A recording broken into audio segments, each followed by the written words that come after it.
See, in this lecture, I'll be talking about the critique of Protestant ethics that was given by various scholars, right? तो हम इसमें multiple scholars की बात करेंगे. हम इसमें देखेंगे for example will be talking about a specific thinker known as कोत्स्की.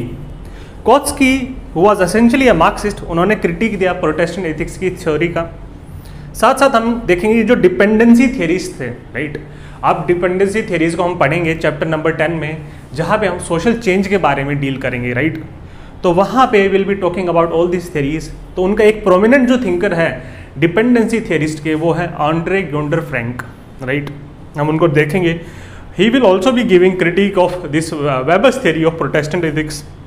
इसके साथ साथ जो सबसे इंपॉर्टेंट क्रिटिक है वेबर का, which goes by the name Werner Sombart. See Werner Sombart और आपके मैक्स वेबर ये क्या थे, ये कंटेम्परेरीज थे, right. They were friends also, right. But उनकी जो आइडियोलॉजी थी और उनका जो अप्रोच करने का जो तरीका था of the same social phenomenon, it was quite different in nature, right. तो वर्नर सोमबार्ट क्या है, वो क्रिटिक देंगे प्रोटेस्टेंट एथिक्स और कैपिटलिज्म का. So that is also a very important scholar as far as critic of Weber's theory of Protestant ethics and capitalism is concern, right. इसके अलावा हम वेरियस इकोनॉमिक हिस्टोरियंस को भी देखेंगे. For example will be talking about Tawney, right. उनकी भी बात करेंगे. सो हम 4-5 क्रिटिसिजम्स देखेंगे by different thinkers of this Max Weber's theory of Protestant ethics and spirit of capitalism. Now I will be talking about critique in the second part of this lecture. First part में I will be talking about is the use of comparative method by Max Weber. तो जो max weber है वो अपनी studies में क्या है, comparative method का यूज करते हैं. तो in previous lectures I talked about the Weberian methodology, right. उसमें हमने देखा कि वेबेरियन मेथडोलॉजी के जो 4 इंपॉर्टेंट पिलर्स हैं, राइट. एसेंशियली 3 इंपॉर्टेंट पिलर्स हैं, ट्रिनिटी जिसको मैंने बोला था. लेकिन अगर आप चौथा पिलर भी देखोगे, हम इसको 4 पिलर्स लेके चलेंगे अगर, then I talked about the Verstehen, right. जो हमने फर्स्ट देखा था, that is a part of Weberian methodology, that is the interpretive understanding of social reality, right. उसके बारे में हमने डील किया था. Second thing I talked about is ideal type, right. जिसमें क्या है, researcher out of this infinite aspects of reality, वो क्या है, उस रियलिटी की एक फ्रेगमेंट कैप्चर करने की कोशिश करेगा, because reality is infinite and our finite minds could not comprehend और understand this infinite reality.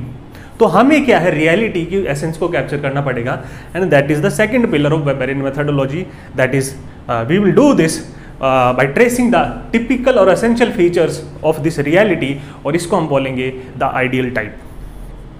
Third हमने देखा था कि value relevance and value neutrality.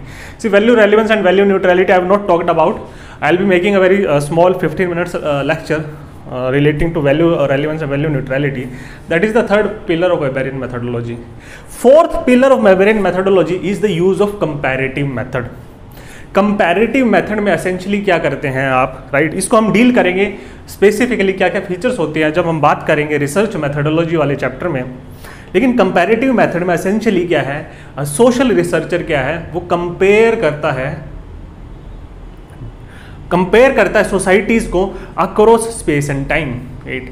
If you are keeping time constant, right, अगर आप एक पर्टिकुलर टाइम पीरियड की बात करते हो तो आप स्पेशली अक्रॉस स्पेस से डिफरेंट सोसाइटीज को कंपेयर करेंगे. For example in the contemporary period we could compare rural society and urban society in India.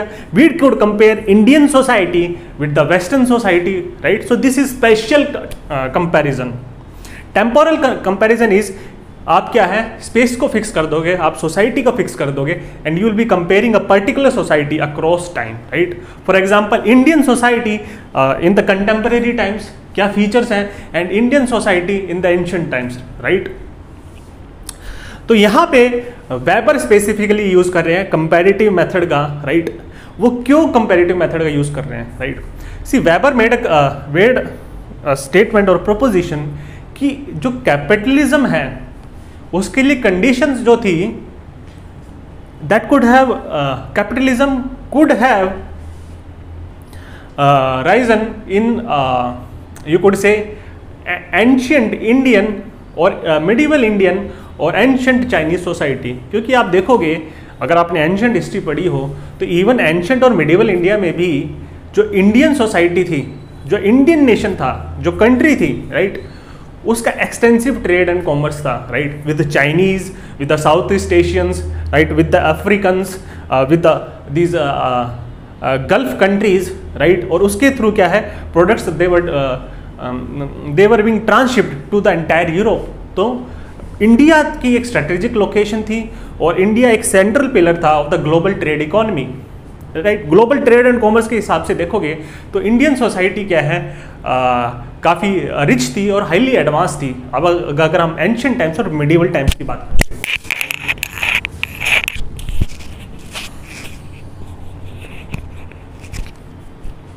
ठीक, और इसके साथ साथ क्या है, अगर आप मिडिवल टाइम्स की भी बात करते हो, even before the Britishers came around 23% of the world's GDP और ऑफ द वर्ल्ड्स, आप बोल सकते हो ट्रेड और commerce, sorry not the world GDP, हम बोल सकते हैं वर्ल्ड्स ट्रेड और कॉमर्स का 23% जो शेयर था that belong to India, right. तो ऐसे ही एंशिएंट चाइनीज सोसाइटी वो भी एक इम्पोर्टेंट नेशन था जो भी ग्लोबली कनेक्टेड था, राइट, एक सेंट्रल नोड था वर्ल्ड ट्रेड का, और वहाँ पे हम देखेंगे सिल्क रूट भी एग्जिस्ट करता था और चाइना में काफ़ी इन्वेंशंस और डिस्कवरीज भी हुई। तो वो बोलते हैं कि why did capitalism did not develop in India and China in the context of India and China specifically, right.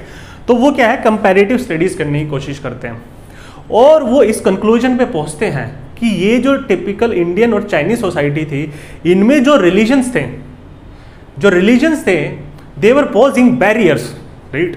वो बैरियर पोज कर रहे थे, ऑब्स्टेकल्स पोज कर रहे थे, रोड ब्लॉक्स पोज कर रहे थे to the development of spirit of capitalism, right. Whereas Protestantism क्या है, it was conducive to the rise of spirit of capitalism in the western world, ठीक। तो थिंकर्स जो हम बाकी सेकंड पार्ट में पढ़ेंगे, उन्होंने क्रिटिसाइज यही किया है कि even capitalism existed prior to the rise of Protestantism. उनका ये एक मेन पॉइंट ऑफ कंटेंशन है कि कैपिटलिस्ट स्पिरिट जो था, कैपिटलिस्ट इथोस और capitalist values, right, that is earning more and more money, generating more and more profit, this expansion of wealth, वो even it was present before the rise of Protestantism. तो जो critics है वो specifically इस point पर criticise करते हैं weber को। लेकिन आप ये देखिए, जब वेबर बात करते हैं कैपिटलिज्म की, वो काफ़ी टेक्निकल वे में बात करते हैं और मैं बार बार इसी पॉइंट पे एम्फसाइज कर रहा था, when Weber is talking about capitalism he is specifically talking about a particular form of capitalism. Capitalism की अपनी क्या है, इनफाइनाइट रियलिटी है, वेरियस वैरायटीज हैं, वेरियस फॉर्म्स हैं, लेकिन जो वेबर है he specifically talking about legal rational capitalism. He is talking about capitalism of the western type, right. तो जो हम मॉडर्न एडवांस्ड प्रोफेशनल कैपिटलिज्म देखते हैं, that is the legal rational capitalism, right, the typical western form of capitalism, he is talking about that type of capitalism. और उसकी एक important feature और central feature है जो इसको डिफरेंशिएट करती है फ्रॉम द अदर फॉर्म्स और varieties of capitalism, that is यहाँ पे जो ऑर्गेनाइजेशन ऑफ वर्क है, it is very rational and professional, standardised and specialised, right. So यहाँ पे बहुत ही formal, professional, rational organisation of work है, राइट। इंडस्ट्रियल ब्यूरोक्रेसी यहाँ पे एग्जिस्ट करती है, यहाँ पे स्पेशलाइजेशन ऑफ वर्क है, स्टैंडर्डाइजेशन ऑफ प्रोसीजर्स हैं, राइट। तो यहाँ पे बड़ी प्रोफेशनल, फॉर्मल, टेक्निकल मैनर में और ऑब्जेक्टिव मैनर में work is being organised, right. लेकिन बाकी जगह ऐसा नहीं था, राइट। वहां पे रैशनल एक्शन नहीं था, वहां पे जो वर्क था that was not a rational action, right. Rationality का राइज हुआ है इन कंटेक्स्ट ऑफ यूरोप। और यहाँ पे स्पेसिफिकली क्या है, इसकी एक इंपॉर्टेंट, जब वो आइडल टाइप बना रहे हैं वेस्टर्न कैपिटलिज्म का, तो उसकी essential feature that is talking about is the rational organisation of work that is not there in other societies. तो जो बाकी जो क्रिटिक्स इनको क्रिटिसाइज कर रहे हैं वेबर को, तो वो कहीं ना कहीं फेयर क्रिटिसिज्म नहीं है, because Weber was talking about multiple forms of capitalism. Weber also talk about boutique capitalism, right, adventurist capitalism, जब ट्राइब दूसरे ट्राइब पे अटैक करके उसके रिसोर्सेज को क्या है, स्नैच कर लेता है, that is also form of capitalism, because क्या यहाँ आप इस मैनर में भी क्या है, आप प्रॉफिट जनरेट कर रहे हैं, because you are capturing the resources of the other tribes, right, and you are augmenting your own wealth, your own resources, right, ठीक है। तो आप ऐसे प्रॉफिट जनरेट कर रहे हो। सिमिलरली वेबर ने बात की, हमने देखा एडवेंचरिस्ट कैपिटलिज्म में, ये बूटी कैपिटलिज्म में, the pirate form of capitalism, जो पायरेट्स हैं वो क्या करते हैं, ऐसे ही तो करते हैं। जब large world trade large manner में कंडक्ट हो रहा था, right, specially during the colonial times, वहाँ पे क्या था, क्या जब सारी कंट्रीज आपस में इंटरकनेक्ट हो गई और काफ़ी इंटरकनेक्टिविटी की वजह से जो ग्लोबल ट्रेड एंड कॉमर्स है काफ़ी हाई लेवल पे राइज हुआ, तो वहाँ पे क्या है, this pirates they used to hijack these ships, their wealth, resources, material. So this is another type of adventurist form of capitalism, right? So there are multiple forms of capitalism. और जो capitalism weber की बात कर रहे हैं, that is typical legal rational capitalism, that is which is based on legality, which is based on rules, and where in the action of workers, action of capitalism that is rational in nature, right. आप rational action क्या होता है, आप goals specify करते हो, and हमने पढ़ा था ज़्वैक रैशनल एक्शन, तो आप गोल्स स्पेसिफाई करते हो और आप मीन्स देखते हो कि इस गोल को अटेन करने के लिए कौन से अच्छे मीन्स हो सकते हैं, राइट। तो वेबर जो बात कर रहे हैं that is different form of capitalism, plus जो वेबर आइडल टाइप बना रहे हैं उसमें वेल्थ कैसे एक्वायर होगी, राइट। So that notion of earning wealth और मनी, जो एक्विजिटिव इंस्टिंक्ट है, that is not driven by greed, that is not a vice, हमने देखा था, that is driven by virtue, right, that is a moral activity, right, with the use of money, with the accumulation of wealth, क्या है, a person would be able to identify whether he is among the saved or the damned, concept of predestination we talked about, right. So these are the various dimensions of this particular type of capitalism that Weber is talking about, right. तो हम देखेंगे वो criticism fair नहीं है, तो Weber is doing essentially what Weber is doing, he is doing the comparative studies of world religions. तो उन्होंने Protestantism को भी पढ़ा, कैथोलिसिज्म को भी पढ़ा, हिंदुइज्म को भी पढ़ा, राइट, हिंदुइज्म और इस्लाम को specifically in the context of ancient Indian medieval society, Confucianism और ताओइज्म को specifically in the context of Chinese society, right, और जूडाइज्म को भी पढ़ा, राइट।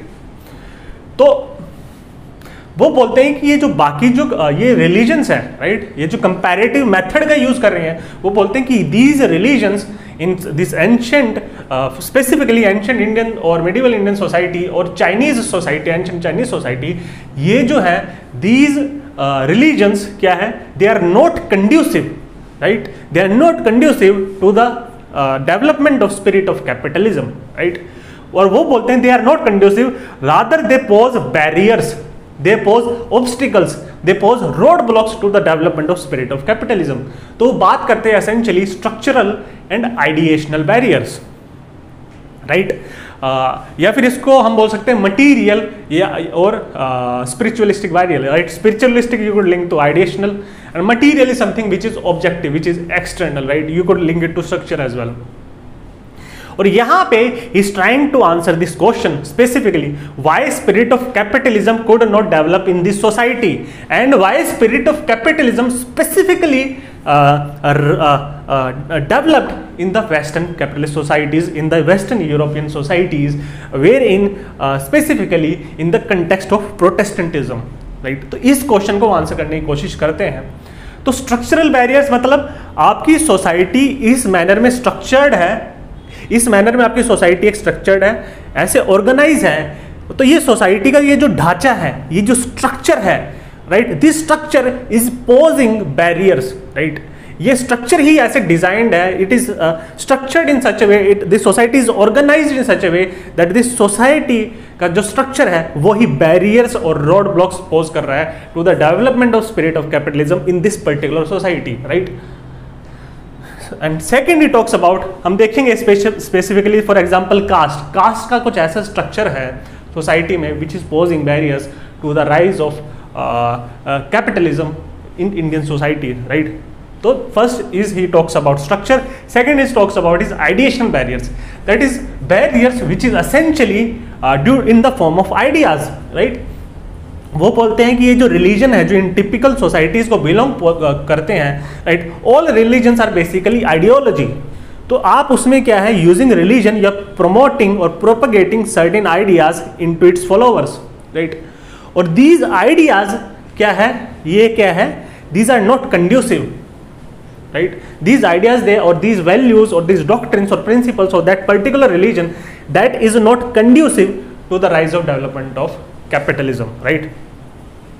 तो ये जो मॉरल, रिलीजियस और आइडियोलॉजिकल फ्रेमवर्क बना रहा है ये रिलीजन, ये मॉरल, आइडियोलॉजिकल, रिलीजियस फ्रेमवर्क बना रहा है, राइट। ये जो आइडियोलॉजिकल सिस्टम सेटअप किया जा रहा है with the values, ideology, doctrines and principles of that particular religion, right. तो ये जो इनगल्फ किया जा रहा है into the mind of the person, into the follower of the person, जिसका सोशलाइजेशन होता है इस पर्टिकुलर रिलीजन में, और उसका जो माइंड सेट है, एटीट्यूड है, वो कुछ ऐसे चर्न आउट होता है, कुछ ऐसी शेप होता है, वो mind set that is not conducive for capitalism.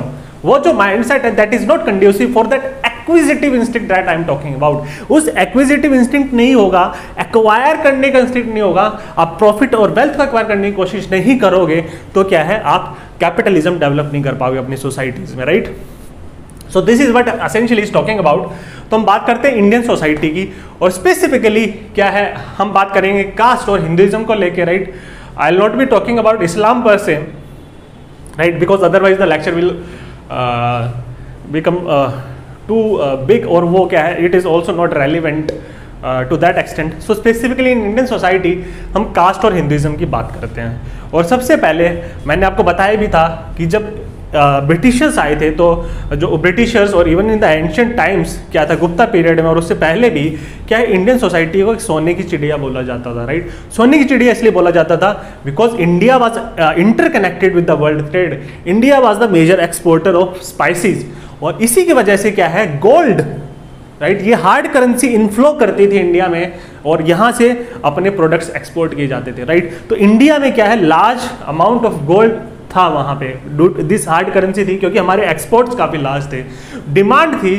Not only in south east Asia, हमारे उनके साथ भी इकोनॉमिक रिलेशंस थे, चाइना के साथ भी इकोनॉमिक रिलेशंस थे, हमारे अफ्रीका के साथ भी इकोनॉमिक रिलेशंस थे, हमारे गल्फ के और अरेबिया के साथ भी इकोनॉमिक रिलेशंस थे, और यहाँ से फर्दर ट्रांसपोर्ट होते Indian goods to the entire Europe, right. And before the Britishers around 23% of the world trade क्या था, उसका जो शेयर था वो इंडिया को बिलोंग करता था, राइट। तो इसके बावजूद भी कैपिटलिज्म की स्पिरिट का राइज क्यों नहीं हुआ? वो प्रोफेशनल, वो लीगल, वो रैशनल कैपिटलिज्म, जो हम मॉडर्न टाइप ऑफ कैपिटलिज्म का राइज क्यों नहीं हुआ? Why was India not the originator of that particular form of capitalism, right? जबकि हमें जैसे वहां पे कंडीशंस देखी, उससे तो पता चलता है कि होना चाहिए था ऐसा, right? If you are forming 23% of the world state, then आपको कैपिटलिज्म का राइज होना चाहिए था, लेकिन वो टिपिकल वेस्टर्न कैपिटलिज्म राइज क्यों नहीं हुआ? तो उन्होंने सबसे पहले इसको बोला कि इसमें स्ट्रक्चरल बैरियर्स हैं। सोसाइटी को स्ट्रक्चर ऐसे किया गया है, ऑर्गेनाइज ऐसे किया है, सोसाइटी का ढांचा ऐसे खड़ा किया हुआ है कि वहाँ पे क्या बैरियर्स हैं, कुछ वेरियस बैरियर्स हैं जिसकी वजह से कैपिटलिज्म का राइज नहीं हो पा रहा। तो first he is talking about is the caste system. Caste is a core or integral or typical feature of Indian society, right? When a foreigner talks about India, he particularly will be talking about caste. So caste is a very core or essential feature of Indian society. ठीक है, तो जो society का structure होगा वो देखेंगे हम cast का स्ट्रक्चर, और that is essentially we are talking about Indian society, because in the how you are designing a caste or caste structure, that is essentially related to the society structure of Indian society, because that is how Indian society is organized. तो caste system वो बोलते हैं, first of all पहला barrier क्या है? Structural barrier. It is based on ascription rather than achievement। तो हम Talcott Parsons के बारे में पढ़ेंगे, पैटर्न वेरिएबल, तो वो देखते हैं कि there are two types of pattern variable A and B, उसमें ascribed स्टेटस और अचीव्ड स्टेटस की बात करते हैं, राइट? तो इससे क्या मतलब हुआ कि caste system is based on ascription rather than achievement. ascription मतलब कि आपका जो स्टेटस है, राइट, आपकी जो पोजीशन है सोसाइटी में, राइट, और सोसाइटी इन सेंस की कास्ट स्ट्रक्चर में जो आपकी पोजीशन है, that is determined by birth, right. You are Brahmin और क्षत्रिय और वैश्य और शूद्र, राइट। और इसमें भी आप these are the word now, इसमें फर्दर सब कैटेगराइजेशन हो सकता है in the form of caste, sub caste, right. हम पढ़ेंगे इंडियन सोसाइटी की जब हम बात करेंगे, पेपर 2 की बात जब करेंगे, राइट। तो your status is determined birth, आप किस पोजीशन को ऑक्यूपाई करोगे ये आपके बर्थ पे डिपेंड करता है, राइट। और इस बर्थ के हिसाब से ही आपको प्रिविलेजेस और डिसेबिलिटीज एक्सटेंड होती है, राइट। आपको राइट्स और ड्यूटीज एक्सटेंड होती हैं, राइट। तो अगर इफ यू आर ब्राह्मण और क्षत्रिय बाय बर्थ, राइट, तो आप क्या है, बचपन से ही आपको प्रिविलेजेस मिलती हैं, you will get to enjoy certain benefits as well. Whereas if you are born as a Shudra, certain kind of liabilities, disabilities, right, that is being extended to you, right. तो बचपन से ही किस cast में आपका जन्म हो रहा है, राइट, उसी से क्या है, आप सोसाइटी के ये जो ढांचा है, जो कास्ट का जो ढांचा है, कास्ट का जो स्ट्रक्चर है, राइट, उसमें किस पोजीशन पे लाई करोगे, that is determined by birth, right. So it is not based on achievement, it is not based on your merit, ability और टैलेंट, राइट। तो आप मेरिट, एबिलिटी और टैलेंट के बेसिस पे आपकी पोजीशन डिटरमाइन नहीं हो रही सोसाइटी में, राइट। आप कितने स्किलफुल हो, आप में कितनी मेरिट है, कितनी एबिलिटी है, कितनी टैलेंट है, दैट इज नॉट डिटरमाइंड।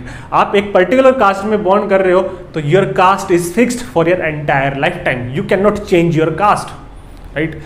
तो यहां पे हम देख रहे हैं कि जो स्ट्रेटिफिकेशन है, राइट, ये जो सोसाइटी का स्ट्रेटिफिकेशन किया है, stratification essentially a process of organising society, right. और उसमें क्या है, हम सोसाइटी में क्या है, हम इंडिविजुअल्स को प्लेस कर रहे हैं अक्रॉस वेरियस स्ट्रेटा और लेयर्स हैं, उसमें हम इंडिविजुअल्स को प्लेस कर रहे हैं, राइट। तो आप किस स्ट्रेटा पे प्लेस्ड हो, राइट, किस पोजीशन पे प्लेस्ड हो, that is fixed, you can not change it, right.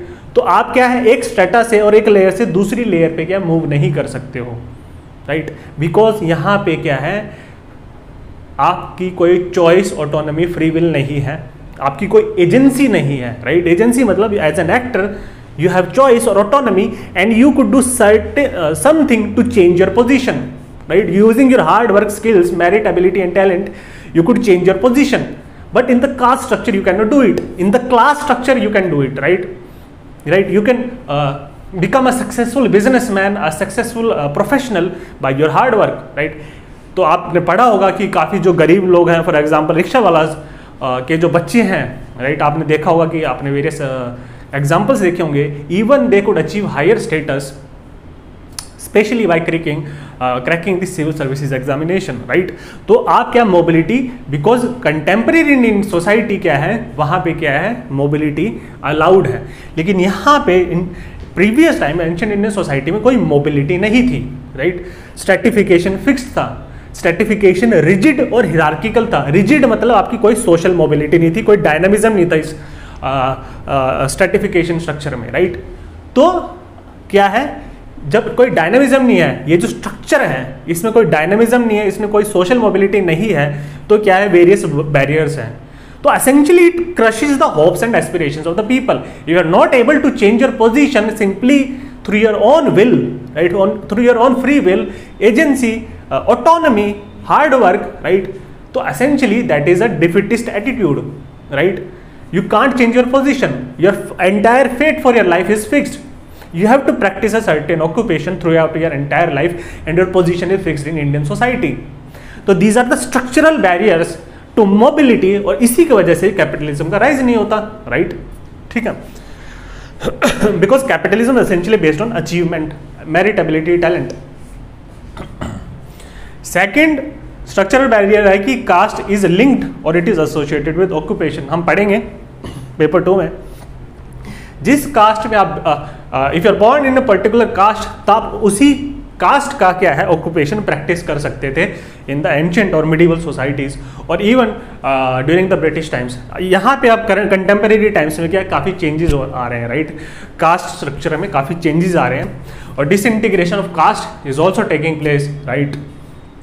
हम पढ़ेंगे वेरियस थिंकर्स को, for example will be talking about Beteille, M N. Srinivas, right, caste in the 20th century, new avatar of caste. हम बात करेंगे weber कभी, weber तो बोलते ही हैं कि सॉरी आंद्रे बेते, वो एसेंशियली अ वेबेरियन, वो तो बोलते ही हैं जो कास्ट है उसका डाइल्यूशन हो रहा है इंडियन सोसाइटी में, राइट, लेकिन सर्टेन स्फेयर्स आर देयर जहाँ पे कास्ट क्या है और ज़्यादा कंक्रीटाइज हो रही है और ज़्यादा स्ट्रेंथन हो रही है कास्ट, और वो specially talks about politics. In the sphere of politics caste is getting more and more strengthen, whereas in other spheres class का डाइल्यूशन हो रहा है, सॉरी कास्ट का डाइल्यूशन हो रहा है, राइट. तो आपकी कास्ट इज लिंक्ड और एसोसिएटेड विद ऑक्यूपेशन, राइट. तो आप जिस कास्ट से बिलोंग करते हो उसी का आप occupation throughout your entire life you could practise that occupation, right. Therefore one could only pursue the occupation linked to the caste he was or she was born into, right. तो this is not like Protestantism. Protestantism हमने क्या बोला था कि special calling होती है, राइट. There is certain purpose of your life, right.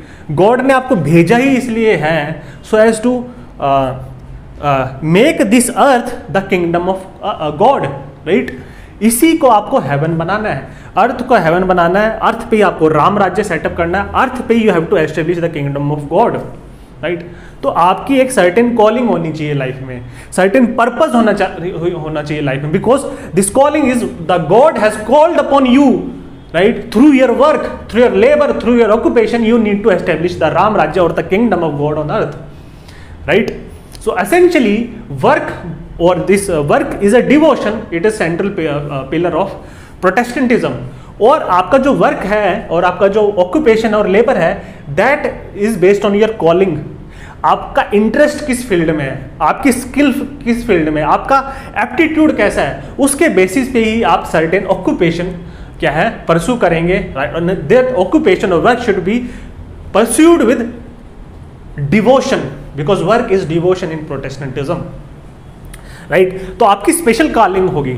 तो हर एक इंडिविजुअल के डिफरेंट एप्टीट्यूड है, डिफरेंट स्किल्स हैं, डिफरेंट इंटरेस्ट है, उसकी बेसिस पे they will following different occupations, different work. तो यहाँ पे क्या कॉम्प्लेक्स और डिफरेंशिएटेड डिवीजन ऑफ लेबर का राइज होगा, यहाँ पे स्पेशलाइजेशन का राइज होगा because everyone will be following different kind of occupation, right. लेकिन वो बोलते हैं कि जो इंडियन सोसाइटी है, कास्ट सोसाइटी में भी है क्या है, different caste will be following different occupation. तो यहाँ पे भी क्या है लेबर और वर्क डिवाइडेड है. ब्राह्मण्स कुछ और करेंगे, right. They will be teachers, right. They will be priest.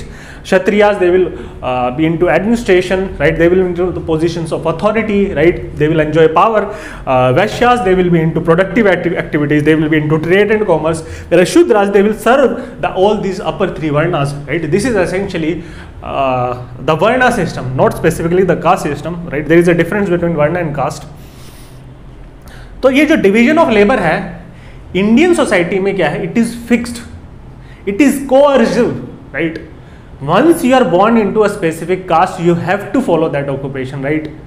You can not change your occupation और वोकेशन ऑफ लाइफ. एंड और यहाँ पे क्या है, it is fixed, right. Whereas यहाँ पे जो डिवीजन ऑफ लेबर क्या था, it is voluntary, it was natural. आपकी नेचुरल माइंड सेट और स्किल सेट और एप्टीट्यूड और इंटरेस्ट क्या कहता है उसके बेसिस पे ही डिवीजन ऑफ लेबर हो रहा था, राइट. तो ये जो असेंशियली फीचर क्या है कैपिटलिज्म की मैनेजमेंट में specifically, which essentially means how you are organising your work, right. Planning, organisation, staffing, directing, controlling, right. अगर आपने पढ़ा हो किसी ने पब्लिक एडमिनिस्ट्रेशन, तो असेंशियली आपको ऑर्गेनाइजेशन में वर्क कैसे ऑर्गेनाइज करना है, right. Then staffing, there is a particular domain, particular sub domain और the work that a manager has to perform, that is the function of staffing. वहां पे in terms of recruitment you have to choose or you have to link man with the particular job. You have to do or follow this principle of you have to place right man into the right job. There should not be mismatch between his aptitude, interest and skills and the skills that are required in order to perform that job efficiently and effectively, right. There cannot be a mismatch. Now Indian society में क्या है, ये क्या हर एक caste, now Sachin Tendulkar could not have been Lata Mangeshkar, right. That is essentially a mismatch. तो वो efficiency नहीं आएगी, राइट. तो once you start placing this people into this various strata और लेयर्स, और लार्ज नंबर में when you start placing this people across different caste, large number में क्या है, cumulatively large kind of mismatch will be taking place. People will be placed into wrong positions, और since people will be placed into wrong position, जो division of work है that will not B that be effective. और उसी की वजह से ये जो स्ट्रक्चरल बैरियर है, इसकी वजह से क्या है, आपका क्या है, राइज नहीं होगा स्पिरिट ऑफ कैपिटलिज्म का. Third thing is higher caste क्या है, Brahmins specifically they used to despise manual labour. और ये जितनी भी जो सोसाइटीज है, for example aristocracy, estate system in Europe, वो भी they used to despise manual labour. वो किस में बिलोंग करते थे? और even in the ancient society of Chinese, जहाँ पे कन्फ्यूजनिज्म था, तो higher official they used to despise manual labour. तो ये सभी के सभी किस में बिलीव करते? They believe in intellectualism, right? You should be performing intellectual activities, you should not be engaged in manual labour. तो once you are not engaged in manual labour, then you will not be having sufficient number of workers, और जब number of workers नहीं होंगे उस skill set को possess करने वाले, then capitalism is not going to develop, right? और यहाँ पे कास्ट और इसका मिसमैच आप देखोगे। Eklavya could have been a great warrior. In fact, he was in the army of Jarasandh, right? Eklavya could have been great warrior, but since he belonged to the lower strata of the society, he could not be a warrior, because essentially वहाँ पे क्या क्षत्रिय ही warrior हो सकते थे, right? क्षत्रिय धर्म वाला क्षत्रिय अपनी duty perform करेगा, that could be a warrior in ancient Indian society. So these are the structural barriers as to why this capitalism, spirit of capitalism could not develop in ancient Indian society, right? Now वो बोलते हैं कि Indian society में क्या आइडिएशनल barriers भी हैं, right? Indian Hinduism specifically कुछ ऐसे आइडियाज और ideology, right? Ism I already talked about, जहां भी इज्म आता है that is essentially we are talking about ideology, Naxalism, Hinduism, communism, right? So all of these are ideologies. All the religions are ideology. All the religions are ideology because they propagate certain ideas. They propagate these ideas through doctrines or principles or the norms of that particular religion, right? तो हमने देखा भी था, डुरखाइम ने भी देखा था। डुरखाइम ने कैसे डिफाइन किया था रिलीजन को? रिलीजन को उन्होंने बोला था कि एसेंशियली दो कंपोनेंट हैं, one is ideas, beliefs, and second is the practices of religion, the rituals of religion, right? तो हिंदुइज्म कुछ ऐसी आइडियाज, वैल्यूज, डॉक्ट्रिन्स और प्रिंसिपल्स प्रमोट करता है, और जब ये सोशलाइजेशन होता है उसके फॉलोअर्स का, इसी को भी जब वो इंटरनलाइज करते हैं इन आइडियाज को, तो ये पाया गया है कि these ideas they are not conducive to manifest a certain sort of economic action. हमने देखा था कि प्रोटेस्टेंटिज्म एक moral, ideological, religious framework provide करता है, आइडियोलॉजी प्रोपगेट करता है, माइंडसेट शेप करता है at the micro level, right? जहाँ पे इंडिविजुअल्स क्या है वो अपनी मीनिंग्स और मोटिव्स क्या है, और उनका जो माइंडसेट और वर्ल्ड व्यू है, it is shaped by Protestantism. तो वो पर्टिकुलर फॉर्म ऑफ क्या है आपका इकोनॉमिक एक्शन मैनिफेस्ट करते हैं, इसी को कलेक्टिवली क्या है आपके स्पिरिट ऑफ कैपिटलिज्म का राइज होता है। लेकिन यहाँ पे ये जो डॉक्ट्रिन्स और प्रिंसिपल्स हैं, they are not conducive to that, right? To generating that kind of mindset, that kind of meanings और motives, that kind of ideas into the mindset of people, right? और इसमें हम देखेंगे first is other worldly asceticism. Weber बोलते हैं कि Hinduism में क्या है, अदर वर्ल्डली एसेटिसिज्म है, वेयर एज उन्होंने क्या बोला था, इन प्रोटेस्टेंटिज्म क्या था, दिस वर्ल्डली एसेटिसिज्म था, right? Asceticism is basically renunciation, right? आप क्या मिनिमलिज्म की तरफ जा रहे हो, तो रेनंसिएशन क्या है इसमें, एसेटिसिज्म मतलब जैसे साधु लोग जो करते थे, जैसे बुद्ध ने किया, right? Wherein they renounce from this external objective material world. वो बोलते हैं कि ये जो एक्सटर्नल ऑब्जेक्टिव मटीरियल वर्ल्ड है, this is a like an illusion, this is a maya, this is a matrix, right? और एलन मस्क भी इसको अब इस फिलॉसफी के सपोर्ट करते हैं। वो बोलते हैं कि this world might be a possible simulation, right?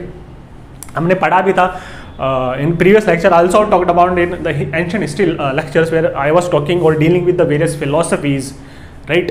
तो जब हम various philosophies के बारे में deal कर रहे हैं, तो essentially we were talking about these kind of things, right? This world is an illusion or maya, right? तो हम इस world में क्या trapped हैं, ये जो मोह माया इसमें हम trapped हैं, हम worldly जो desires है उसमें trapped हैं, right? तो essentially शंकराचार्य ने जो मोनिज्म की फिलॉसफी दी थी, वो एसेंशियली क्या है, इसी बात को क्या है, इसी के साथ वो डील करते हैं। मोनिज्म मतलब singularity, there is no dualism, there is only one thing that exist according to Shankaracharya, and that is only the supreme soul exist, only the Paramatma exist. और मैंने जब आपको बोला था कि this is philosophy and I was talking about Kant and Hegel, right? Kant and Hegel भी essentially, Kant and Hegel भी तो यही बात करते हैं, they talk about two kind of realities. One is the inner reality and second is the outer और external reality, right. और Kant के जो पूरा का पूरा जो उसका जो आर्ग्यूमेंट है पूरा स्ट्रेच करके वन साइडेड कर दिया था हेगल ने, right. Wherein he says कि the only reality is the internal reality, internal reality that is the reality of the subject, and that subject is the consciousness, geist or spirit, right? That is the only reality. और जो outer reality है that is the object, even my hands are object to me, these spectacles are object to me, this is object to me, you people are object to me, so everything that is external to my internal consciousness, that is an object, that becomes a part of this spirit, this objective external material world. तो हमें उसको भी त्याग करना पड़ेगा। तो आपने देखा होगा काफी रिलीजन्स में लोग क्या करते हैं, दैट फास्ट अनटू दैट, जो संथारा होता है for example in Jainism, essentially क्या है, आप अपनी body that is the external, आप इसी को एसेटिसिज्म को एक्सट्रीम की तरफ लेके जाते हो, तो एक्सट्रीम क्या होता है, that is fast unto death, आप अपनी बॉडी को त्याग रहे, because this is external to me, this is the typical mind body dualism जो हम काफी टाइम से बात करते हुए आ रहे हैं, सब्जेक्ट और ऑब्जेक्ट के बारे में काफी टाइम से बात करते हुए आ रहे हैं, दिस इंटरनल और एक्सटर्नल वर्ल्ड के बारे में काफी टाइम से डिस्कस करते हुए आ रहे हैं, राइट। तो आप क्या है, इस बॉडी को भी त्याग दोगे, एसेंशियली क्या है, आप सारी चीजों को रिनाउंस कर दोगे, राइट। तो जो साधु हैं, they why don't they wear clothes, because that is material possession that belongs to the external world, right. और आप एक्सटर्नल वर्ल्ड के साथ अटैच नहीं हो सकते, अदरवाइज क्या है, आप ये जो एक्सटर्नल वर्ल्ड में जब अटैच होगे, कैसे अटैच होगे, जैसे पोजेशंस है, मटेरियल है, वैल्यू है, वेल्थ है, दिस इज एक्सटर्नल वर्ल्ड, तो बोलते हैं इनको रिनाउंस कर दोगे। अगर आप मटेरियल पोजेशंस को रिनाउंस करोगे तो कैसे कैपिटलिज्म के एक्विजिटिव इंस्टिंक्ट का कैसे राइज होगा, that acquisitive instinct of acquiring और possession of wealth of and generating more and more of this wealth, right. ये कैसे राइज होगा, if you are rejecting this external material world, उसमें आप अपनी बॉडी को तक को रिजेक्ट कर रहे हो, अगर आप उसको एक्सट्रीम पे लेके जाते हो, बॉडी को रिजेक्ट कर देते हो, तो मतलब you are will be purifying your soul, right. तो शंकराचार्य भी तो यही बोलते हैं कि monism, there is only one single reality, consciousness ही है, that is the only reality, और कॉन्शियसनेस के अलावा कुछ है ही नहीं इसमें पूरी दुनिया में, राइट। तो जो सुप्रीम सोल है और ये जो परमात्मा है, ये जो कॉन्शियसनेस है पूरे यूनिवर्स में फैली हुई है, राइट। और ये हमारे अंदर भी है, राइट। और ये क्या है, ये क्या है, हमारी जो कॉन्शियसनेस है, ये जो बड़ा जो समंदर है कॉन्शियसनेस का, सुप्रीम सोल का, उसी का एक पार्ट है, बिकॉज यही पूरे उसमें ब्रह्मांड में और यूनिवर्स में ये कॉन्शियसनेस फैली हुई है, राइट। तो वंस यू अटेन मोक्ष, जब हम इन सारी चीज़ों को रिजेक्ट कर दो, अदर वर्ल्डली और आउटर वर्ल्डली डिजायर्स को, जब आप खाली इनर उस पर फोकस करोगे थ्रू मोक्ष, सेल्वेशन और मेडिटेशन, क्या है, अल्टीमेटली आप रियलाइज होगा कि you are one with the consciousness, आपको ट्रू कॉन्शियसनेस है जो अंदर वाली जो है आपकी इनर रियलिटी, वो क्या रियलाइज होगी, and then you will get to know since there is only one reality, there is one soul, there is one supreme reality, there is only one supreme soul, that is the Paramatma, then you will get to realise कि आप क्या है, उस बड़े समुद्र का ही एक अंश हो, and then you will realise कि जब कुछ और हो ही नहीं सकता खाली परमात्मा के अलावा, मोनिज्म है, देयर इज नो डुअलिज्म, तो then you will realise that you are one with the Paramatma, and then you will say aham brahmasmi, I am the God, right।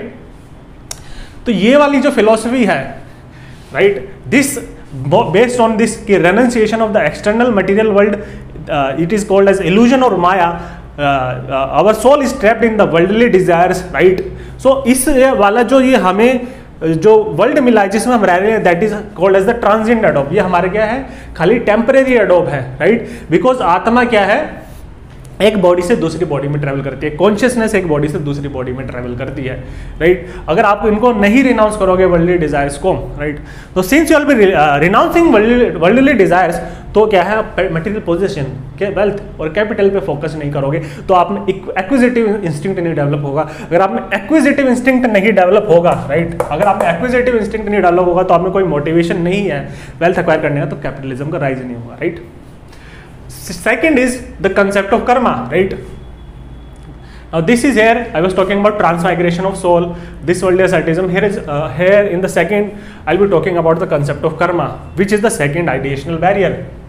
See, one's current position in caste hierarchy, आपकी जो caste hierarchy में जो position है, it is consequence of actions of your past life. If you are a Shudra, right, that is you are at the bottom of the caste hierarchy. All kind of disprivileges, all kind of disabilities, all kind of liabilities are extended to you. Since you are lying at the bottom of the caste structure, you are being oppressed and dominated and subordinated in this overall power structure of this caste relations, right? So you are being a servant and you are basically servicing the upper 3 caste. तो बोलते हैं कि ये जो है आपकी current caste position है, that is due to karma, right, that is due to consequences of your actions. आपने कुछ अपने प्रीवियस लाइफ में और प्रीवियस लाइफ्स में कुछ ऐसे एक्शंस परफॉर्म करे हैं और उसी की वजह से that is a kind of punishment to you, right. Cause and consequence, cause and effect, karma, right. आपके एक्शंस ऐसे थे, इसी की वजह से क्या है आप एक करंट कास्ट पोजीशन को बिलोंग कर रहे हो, right. And nothing you could do in a current life, right, nothing you could do in current life to change your caste position. आप नेक्स्ट लाइफ में कास्ट पोजीशन चेंज कर सकते हो और ये कास्ट पोजीशन चेंज कर सकते हो आप only by following the caste rules, by following the caste norms, only by following the caste obligations. जो भी कास्ट नॉर्म्स और रिक्वायरमेंट्स अगर आप उसको फुलफिल करोगे, रिचुअलिज्म जो है आपको जो भी रिचुअल्स है उसको पूरा फॉलो करोगे, जो भी आप पे ड्यूटीज दी गई हैं by the particular religion, by being a part of a particular cast, अगर आप दास हो फुलफिल दोज ड्यूटीज, अगर आप अशुद्र हो fulfil those duties, right. Only after that अगर आप यहीं पे आप अच्छे कर्म और कॉन्सिक्वेंसेज करोगे इन terms of your cast norms and obligations, तभी आप नेक्स्ट टाइम लाइफ में क्या है अपनी कास्ट को चेंज कर पाओगे, राइट। तो एसेंशियली क्या है, nothing you could do to change your caste position in this life. तो लोग क्या मटेरियल पोजीशंस की तरफ जाएंगे नहीं, right, they will focusing on ritualism and spiritualism, not materialism. तो यहाँ पे मटीरियलिज्म पे फोकस नहीं होगा, रिचुअलिज्म और स्पिरिचुअलिज्म पे फोकस होगा, राइट। यहाँ पे कास्ट नॉर्म्स और ऑब्लिगेशंस को फुलफिल करने में फोकस होगा, not the current material requirements, right. तो यहाँ पे क्या है आप में एक्विजिटिव इंस्टिंक्ट अगर फिर से डेवलप नहीं होगा, कोई मोटिवेशन नहीं होगी, इसलिए क्या है राइज नहीं होगा of the capital spirit, right. So this are the barriers that were there in the Hindu society. Now I will be talking about the Chinese society and I will be particularly talking about Confucianism and Taoism, right. See हमने देखा कि कैसे Indian society में specifically caste और Hinduism how are they posing additional and structural barriers to the rise of spirit of capitalism in the Indian society. Secondly, Weber talks about is the Chinese society. तो हमने देखा था when he was doing comparative study of various major religions of the world, that is the world religions, तो उन्होंने देखा कि Chinese society में various barriers originate because these Chinese societies they are driven by the values, principles and ideology of Confucianism and Taoism. Confucianism और Taoism वहाँ के दो main religions है चाइनीज सोसाइटी के, और स्पेसिफिकली जो डोमिनेशन में है, डोमिनेटिंग रिलीजन है चाइनीज सोसाइटी में, दैट इज कन्फ्यूशियनिज्म, राइट। हम डिफरेंट प्रिंसिपल्स में नहीं जाएंगे कन्फ्यूशियनिज्म के, but I will B linking कि चाइनीज सोसाइटी की कैसी फीचर्स हैं और वो कन्फ्यूशियनिज्म से और ताओइज्म से कैसे इन्फ्लुएंस्ड है और ये फर्दर कैसे बैरियर पोज करता है to the rise of capitalist spirit, right. तो Weber he says something like this कि चाइनीज सोसाइटी में उन्होंने देखा एंशिएंट चाइनीज सोसाइटी में कि there was large scale trade and commerce, right. Trade and commerce was there on a global scale, and we all of us must have read about the silk route, right, जिस पे अभी OBOR करके भी इन्होंने one belt one road initiative start किया है। तो Chinese society it was globally connected, right, it was that hotspot or that node of the global trade and commerce, right, so it was extremely wealthy society, right। वहाँ से silk क्या है large amount में export होता था to the entire world, because उस time पे knowledge नहीं थी कि सिल्क को कैसे कल्टिवेट किया जा सकता है, right. Similarly there are large number of discoveries and invention took place in the ancient Chinese society. जो कंपास था, राइट, कंपास जिसकी वजह से ज्योग्राफिकल नेविगेशन पॉसिबल हुआ और उसकी फर्दर उसी से ही क्या है मर्केंटिलिज्म और ट्रेड एंड कॉमर्स को क्या है और ज़्यादा क्या है स्टिमुलस मिला, राइट। तो वो भी क्या है कंपास वाज फर्स्टली डिस्कवर्ड और invented in China, right. Similarly paper, gunpowder, paper तो it is a very important invention, right, because paper made possible writing, right, and with the possibility of writing and storage of records, right, हमारा जो administration है, tax administration है, bureaucracy है, military records हैं, या हमारी जो इंटेलेक्चुअल ट्रेडिशंस है, they could be passed on to the next generations, right. और plus paper in the form of language, क्या उससे literacy when it is being proliferated, तो लिटरेसी और एजुकेशन का भी लार्ज स्केल पर राइज होगा, right. Gunpowder similarly was invented in China, right. So all these inventions were taking place in China, plus there was equality of opportunity in China as well. So unlike ancient Hindu society driven by caste, in which there was no social mobility, right, and that is why there were structural barriers to the rise of capitalism. लेकिन यहाँ पे क्या equality of opportunity भी थी, right.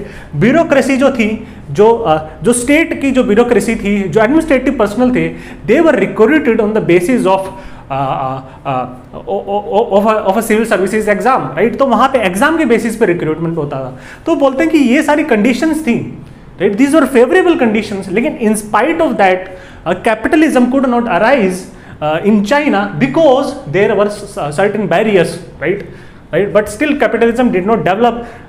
And capitalism is talking about specific form of capitalism which is legal rational capitalism, right.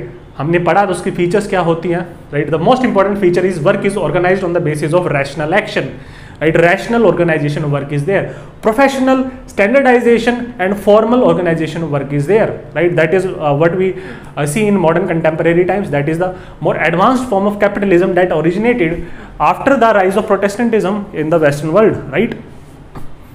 तो ऐसे क्या barriers थे.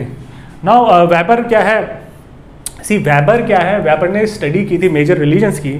तो when I was giving the critical evaluation of marks, तो उन्होंने क्यों क्रिटिसाइज किया मार्क्स को. उन्होंने बोला कि जो मार्क्स का जो इनइक्वालिटी का कंसेप्शन है, राइट, वो बड़ा ही मोनोपोलिस्टिक काइंड ऑफ कंसेप्शन है, in which he only talks about one kind of inequality, that is the economy और economic criteria of inequalities, right, class based inequalities. और मार्क्स बोलते हैं कि this is the inequality in the base और infrastructure, और बाकी this is the primary inequality, और political cultural inequalities है, right. These are more of the reflections और projections of this basic inequality. तो ये सारी इक्वालिटीज है, सेकेंडरी इनइक्वालिटीज है. So once you eliminate economic inequalities, all these inequalities of the superstructure will vanish. This is what Marx was talking about, and that is why he was talking about abolition of private property and nationalization of resources of production, right. ये हमने देखा था. लेकिन weber बोलते हैं कि inequality की multiple forms होते हैं, राइट. हमने देखा था क्लास, स्टेटस और पावर के बारे में पढ़ा था. तो वो essentially he differentiate between status and class, right. तो आपका status is your position in the society, right, and it depends on variety of factors, right. Status और क्लास में क्या डिफरेंस हम देखेंगे. Class is determined on the basis of economic criteria. एक simple मैं difference आपको देता हूँ स्टेटस और क्लास के बीच में. हमने देखा भी था कि फॉर एग्जांपल अ ब्राह्मण कैन बी पुअर और रिच. नाउ अ पुअर ब्राह्मण क्या है, वो क्लास पोजीशन में है, क्या लोअर रंग पे बिलोंग करता है, where is in the caste position. So caste के बेसिस पे ही तो स्टेटस मिलता है सोसाइटी में, उसको पावर मिलती है ब्राह्मण को सोसाइटी में, राइट. तो this is what we talked about. हमने बात किया था आंद्रे बेते के harmonic and disharmonic systems, and we also talked about M N. Srinivas ritual and secular hierarchy, right. तो status is different from class. Status could be on the basis of various ascriptive criteria which are determined by birth, right. For example medieval European society में status was determined by birth, right. आप किस estate से belong करते हो, whether you belong to the clergy और belong to the nobility और the aristocracy और you are a commoner, right. तो status could have been different, right. Similarly हम देख सकते हैं मॉडर्न कंटेम्परेरी टाइम्स में why are more and more people want to join civil services, because यहाँ पे प्रेस्टीज है. Prestige is associated with the civil servant, a collector. Power is associated with it, right. तो उसका status के basis पे, right, उसको क्या है, position determined है. Whereas class could be different from status. A collector who is working honestly and earning and getting 80,000 as a salary, whereas a simple चाय वाला और पकौड़े वाला could earn 2 lakhs per month. तो क्लास पोजीशन में क्या है, सिंपल चाय वाला और पकड़ वाला जो है वो है ही is much more superior to a collector. लेकिन स्टेटस बेस्ड पोजीशंस क्या है, पावर बेस्ड और प्रेस्टीज बेस्ड जो पोजीशन है, status which is determined on the basis of this power and prestige that is accorded to it by the society। तो वहां पे क्या है, आपका कौन फेयर करेगा, a collector will fare better, right. So that is why more and more people are quitting their highly paying jobs and want to join civil services because civil servant, the post, the authority, the power you get, the prestige you get, right, it is attached with status, right। So status is different from power, right। तो हम यहाँ बात करेंगे why is he Weber saying कि क्या क्या barriers क्या हैं to the development of spirit of capitalism in the ancient Chinese society. The first he talks about is bureaucracy. वो बोलते हैं कि जो ब्यूरोक्रेसी थी, although it was there was equality of opportunity and the recruitment was based on an exam, right. लेकिन वो बोलते हैं कि ये जो ब्यूरोक्रेसी है, इसका रिक्रूटमेंट होता था on the basis of classical learning, right, जिसमें क्या है, और इसको बोला गया लिटराती, राइट। तो यहां पे ये जो पर्सनल है, right, who were recruited to bureaucracy, now this Confucian bureaucracy it essentially comprised the state, right। So these people who were highly advanced in the form of classical learning, right, उनकी जो knowledge थी bookish knowledge थी, right, it was more of a based on intellectualism, right, rather than skills, right, rather than professional skills, right। तो वहां पे क्या है, gentleman को कैसे डिफाइन किया जाता था इन द कन्फ्यूशियन सेंस कि समवन हु हैज विजडम, और विजडम कैसे डिटरमाइन करेगा, वो कितने बड़े बड़े मैगजीम्स दे सकते हैं, राइट। मैगजीम्स इज लाइक दोहे, राइट। तो आपका जो कोर्ट बैठा हुआ है, कन्फ्यूशियन ब्यूरोक्रेसी बैठी हुई है, वहां पे कौन बड़े बड़े दोहे बोल सकता है, right. Similarly in the ancient Indian society बड़े बड़े दोहे, मैक्सिम्स या पैराबल्स, राइट। अगर आपने कन्फ्यूशनिज्म के बारे में पढ़ा हो और ताओइज्म के बारे में पढ़ा हो, तो उनकी पूरी की पूरी जो लैंग्वेज है, it is in the form of quotes. तो even in our ancient times हमारी जो बुक्स भी लिखी गई हैं, सूत्राज लिखे गए हैं, that is in the form of quotes और दोहे, राइट। तो similarly those people who possess wisdom, intellectual knowledge, that knowledge is bookish in nature, right. It is based on classical learning, right, the traditional form of learning. तो आप दोहे के form में, quotes की form में, Maxim's की form में, या छोटे छोटे पैराबल्स की फॉर्म में, राइट, अगर आप उसको एक्सप्रेस कर पाते हो, उसको राइट कर पाते हो, राइट, तो on the basis of this classical learning people are selected and it is not relevant to the position that they are occupying. हर एक पोजिशन में, see modern form of bureaucracy में क्या है, आपका जो सिलेक्शन होता है, जो एग्जामिनेशन होता है, that is on the basis of your technical competence, your technical knowledge, your skill और एक्सपर्टीज, राइट। तो यहां पे बोलते हैं it was the bureaucracy was not recruited on the basis of competence, technical competence and knowledge, right. तो अगर आपका recruitment हो रहा है सिविल सर्विसेज में, right, for example in the contemporary Indian societies, तो सबसे पहले आपको क्या स्किल्स देखेंगे आप में, राइट। बुकिश स्किल्स नहीं देखेंगे, राइट, क्या देखेंगे। So for example you have to deal with society, right, you have to deal with various people, you have to deal with politicians, right. आप वेरियस डिपार्टमेंट्स में हो सकते हो, राइट। तो आपको उनकी फील्ड की नॉलेज होनी चाहिए and that knowledge is being tested, right. आपकी एनवायरमेंट की नॉलेज टेस्ट की जाती है, राइट। आपकी disaster management, because as a bureaucrat, if being collector of a particular district, तो आपको डिजास्टर मैनेजमेंट कैसे हैंडल करना उसकी नॉलेज होनी चाहिए, that is why you are reading disaster management. Plus आपकी कुछ इथिकल स्किल्स होनी चाहिए and that is why ethics paper is there, right. Similarly economic skills भी होनी चाहिए, इकोनॉमिक्स भी पूछा जाता है। सिमिलरली डिप्लोमेट्स आर सेलेक्टेड, तो उनके लिए international relations is one of the criteria, right. Plus polity, administration, constitution, right. Within this framework we are working, within this legal framework we are working, so we should be abide by the constitution। तो हमें knowledge होनी चाहिए constitution की, right। तो we are being selected on the basis of this technical competence, this technical skills, this technical expertise, right, this technical knowledge, right। तो यहाँ पे वो बोलते हैं ब्यूरोक्रेसी प्लस हमारे बाद में जैसे ट्रेनिंग होगा, तो वहाँ पे हमें ये टेक्निकल नॉलेज दी जाती है, लीगल नॉलेज दी जाती है, कैसे डील करना चाहिए वेरियस सिचुएशंस में, क्या लीगल कोड ऑफ कंडक्ट है आपका, right. So all of these are being taught to during the time of training. तो जो ब्यूरोक्रेसी है बड़ी टेक्निकल है, स्किलफुल है, एक्सपर्टीज है, ऑब्जेक्टिव है, राइट। वेरएज यहाँ पे क्या है, क्लासिकल लर्निंग है। तो state was comprised of nothing but of confusion bureaucracy. तो क्लासिकल लर्निंग आपके पास कोट्स आते हो, मैगजीन्स होते हो, पल्स ऑफ विजडम हो, so it was more of a kind of an intellectual और literary education, literary learning, right, not based on technical skills और expertise. यहाँ पे when I am talking about technical, तो when Weber was talking about specialist, he was talking about specialist in the technical sense कि आपको उस field की knowledge होनी चाहिए। We are being a bureaucrat, you should all be knowing about society, polity, economy, disaster management. So you have that, you possess that kind of specific skills, specific technical knowledge, और उसी का आपका exam में क्या है, that दो skills are being tested. But यहाँ पे दूसरा था, राइट।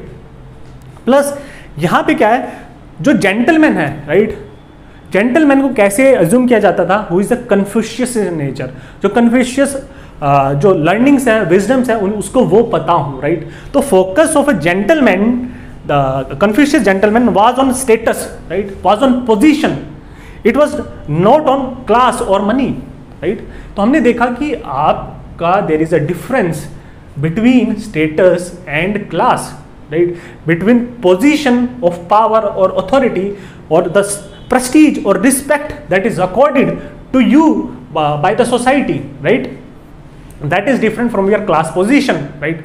तो यहाँ पे क्या होगा, कन्फ्यूशन टाइम्स में भी क्या है, there could be wealthy merchants, right, big wealthy traders and merchants जिनका क्लास पोजीशन काफी हाई होगा, right, but they could not be counted as Confucius gentleman, right, because they did not possess that kind of wisdom, right. तो इनका जो है, जो focus था वो स्टेटस पे था, right, rather than on class.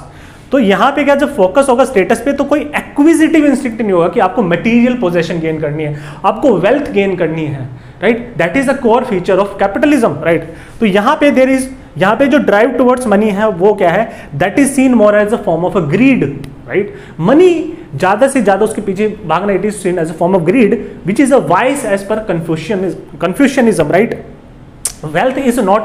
Wealth is not based on vice, rather it's unlimited accumulation of wealth, which is the core feature of capitalism.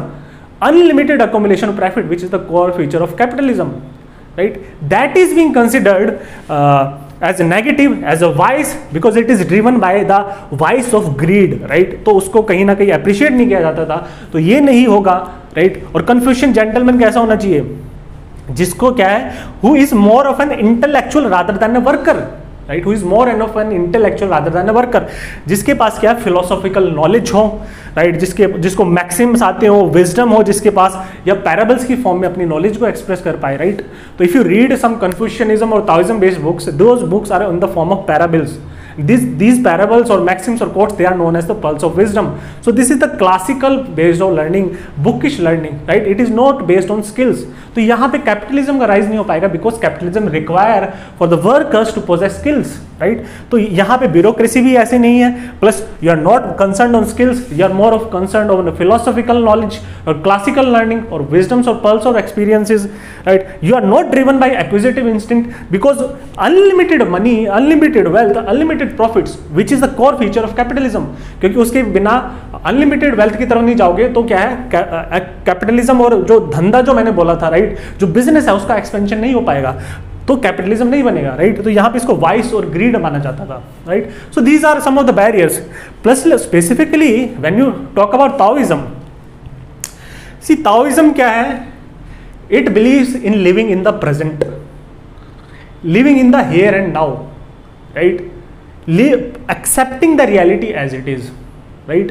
It is not about living or thinking or focusing or worrying about the future, right? Future is beyond your control. तो Taoism की जो orientation, that is present orientation, whereas future orientation was completely neglected, right? So accepting the things as they are, living in here and now, right, more of a present orientation rather than future orientation, right.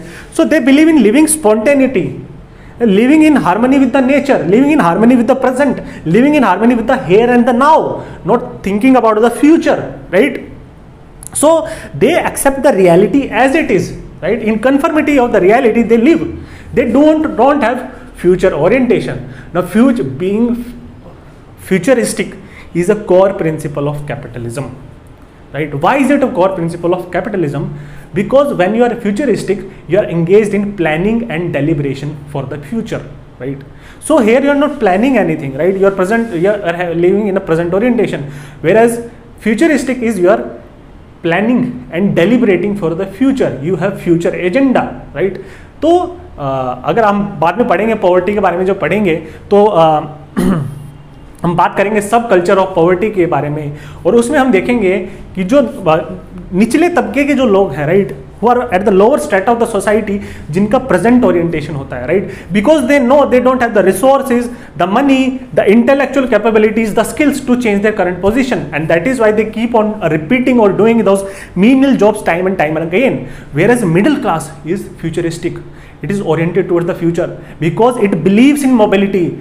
You could be mobile and you could change your position, and thereby middle class focuses on hard work, which is a feature of capitalism. And middle class is essentially an integral feature of capitalism, right? Because it believes in hopes and aspirations, the mobility, the changing of class position. These are the core features of capitalism, right?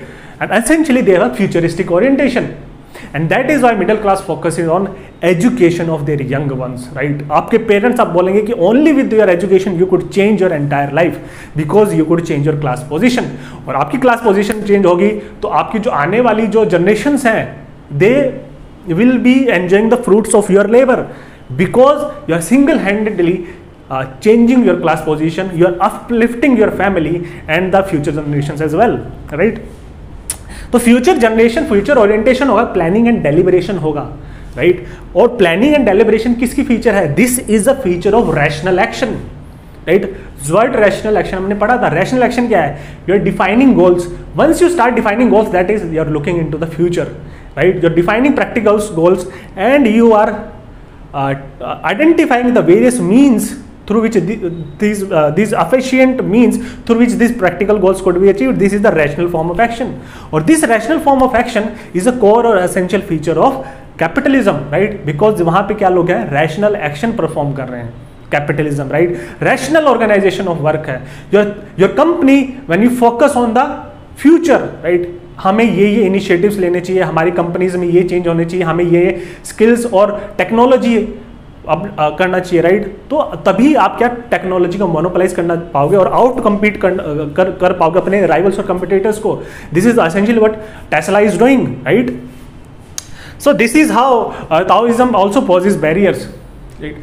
And the fourth point and the most important point I'll be talking about is Chinese society is driven by traditionalism. Chinese society was traditional in nature, right? वहाँ पे क्या होगा? Traditional action होगा rather than rational action होगा, right?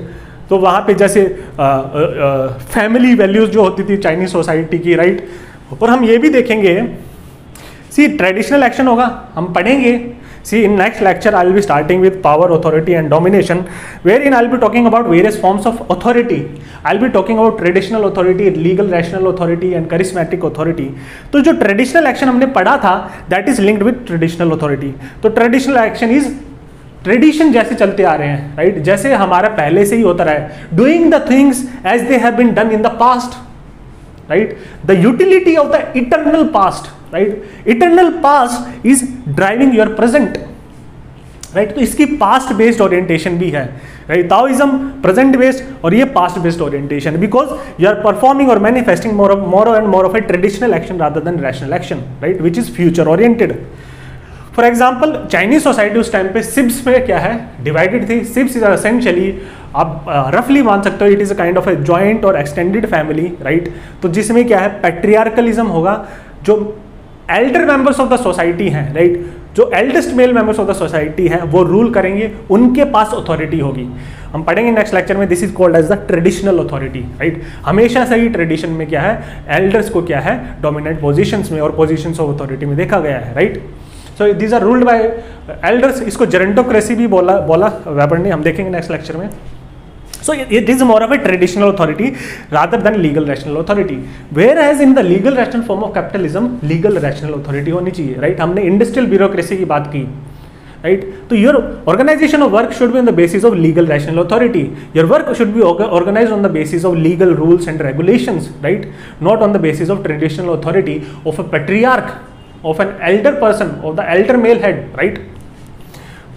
Also ये जो sips हैं क्या है, ये क्या है, मोर ऑफ दे आर के ऑटोनोमस है, राइट? ये क्लोज्ड ऑफ है, राइट? पूरी सोसाइटी मल्टीपल सिप्स में बटी हुई है, मल्टीपल एक्सटेंडेड फैमिलीज में बटी हुई है, और these ships are closed, right? They are autonomous, they are not interrelated with each other, right? Now if each family start doing its own agriculture, there is यहाँ पे क्या होगा, since क्या fragmentation of land होगा, fragmentation of land होगा तो economies of scale achieve नहीं हो पाएंगी, right? और उसकी वजह से भी कहीं ना कहीं क्या है, since large economies of scale could not be achieved due to this autonomous self-contained or fragmented SIBs, right? उसकी वजह से भी क्या है, आपका यहाँ पे क्या है, चाइनीज सोसाइटी में क्या है, कैपिटलिस्ट स्पिरिट का राइज नहीं हुआ. See I will be talking about Parsons. Parsons हम डील करेंगे, right? About 2-3 lectures I will start with Parsons. और वहाँ पे क्या है, जब मैं आपको पैटर्न वेरिएबल्स पढ़ाऊंगा तो उसमें वो काफ़ी टाइप ऑफ सोसाइटीज़ की बात करते हैं, right? Achievement universalistic, achievement particularistic, right? There he talks about 4 to different form of societies और कैटेगरीज. तो वो बोलते हैं कि चाइनीज सोसाइटी क्या है, particularistic achievement. This is the, इस कैटेगरी में ये टोटल 4 कैटेगरीज हम देखेंगे जब हम पैटर्न वेरिएबल्स पढ़ेंगे.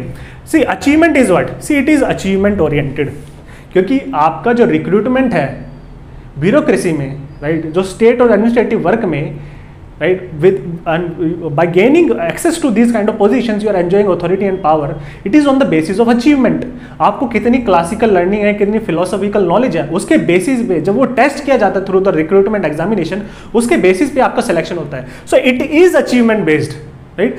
But it is particularistic. हम देखेंगे पर्टिकुलरिस्टिक और यूनिवर्सलिस्टिक दो काइंड ऑफ एक्शन ओरिएंटेशन होता है. सो दिस इज पर्टिकुलरिस्टिक. पर्टिकुलरिस्टिक मतलब it deals with the particular, right? तो आपके रिलेशंस क्या पर्टिकुलर है, कंटेन्ड है, right? For example while living in a family you have a particular relationship among the family members, right? तो ये जो है, this particularistic is contributing to traditionalism.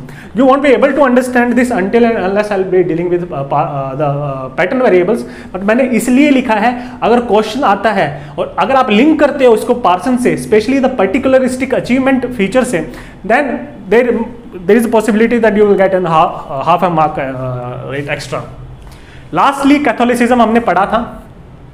Catholicism में क्यों नहीं राइज हुआ, तो हमने देखा था कि उसमें मनी को क्या है, एक्विजिटिव इंस्टिंक्ट नहीं होती थी, मनी को as a form of greed देखा जाता, which is a vice, right? तो एसेंशियली मनी मेकिंग और greed it was looked down at, and that is why capitalism could not develop, right? वो एक्विजिटिव इंस्टिंक्ट और acquisition of instinct of possession और material wealth वो develop नहीं हो पाया. Second, सी यहाँ पे क्या एक साइकिल बनती है. फर्स्ट आप सिन कमिट करोगे कैथोलिसिज्म में, फिर क्या है, आप प्रीस्ट के पास जाके कन्फेशन कर सकते हो, फिर अटोनमेंट कर सकते हो अपने सिन का, और फिर से आप सिन कमिट कर सकते हो. तो क्या है, you could get rid of your sins, right? तो यहाँ पे आपकी लाइफ क्या है, यूनिफॉर्म नहीं है, right?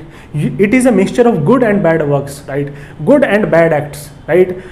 Virtuous and sinful acts. And these sinful acts could be, because these sinful acts could be atoned for through confessions and through various other means, through charity and donations, so there is a way out for men. तो इस वजह से क्या है, uniformity नहीं होगी life में. Whereas in Protestants life क्या है, it is a series of good works. Throughout you have to keep performing the good works.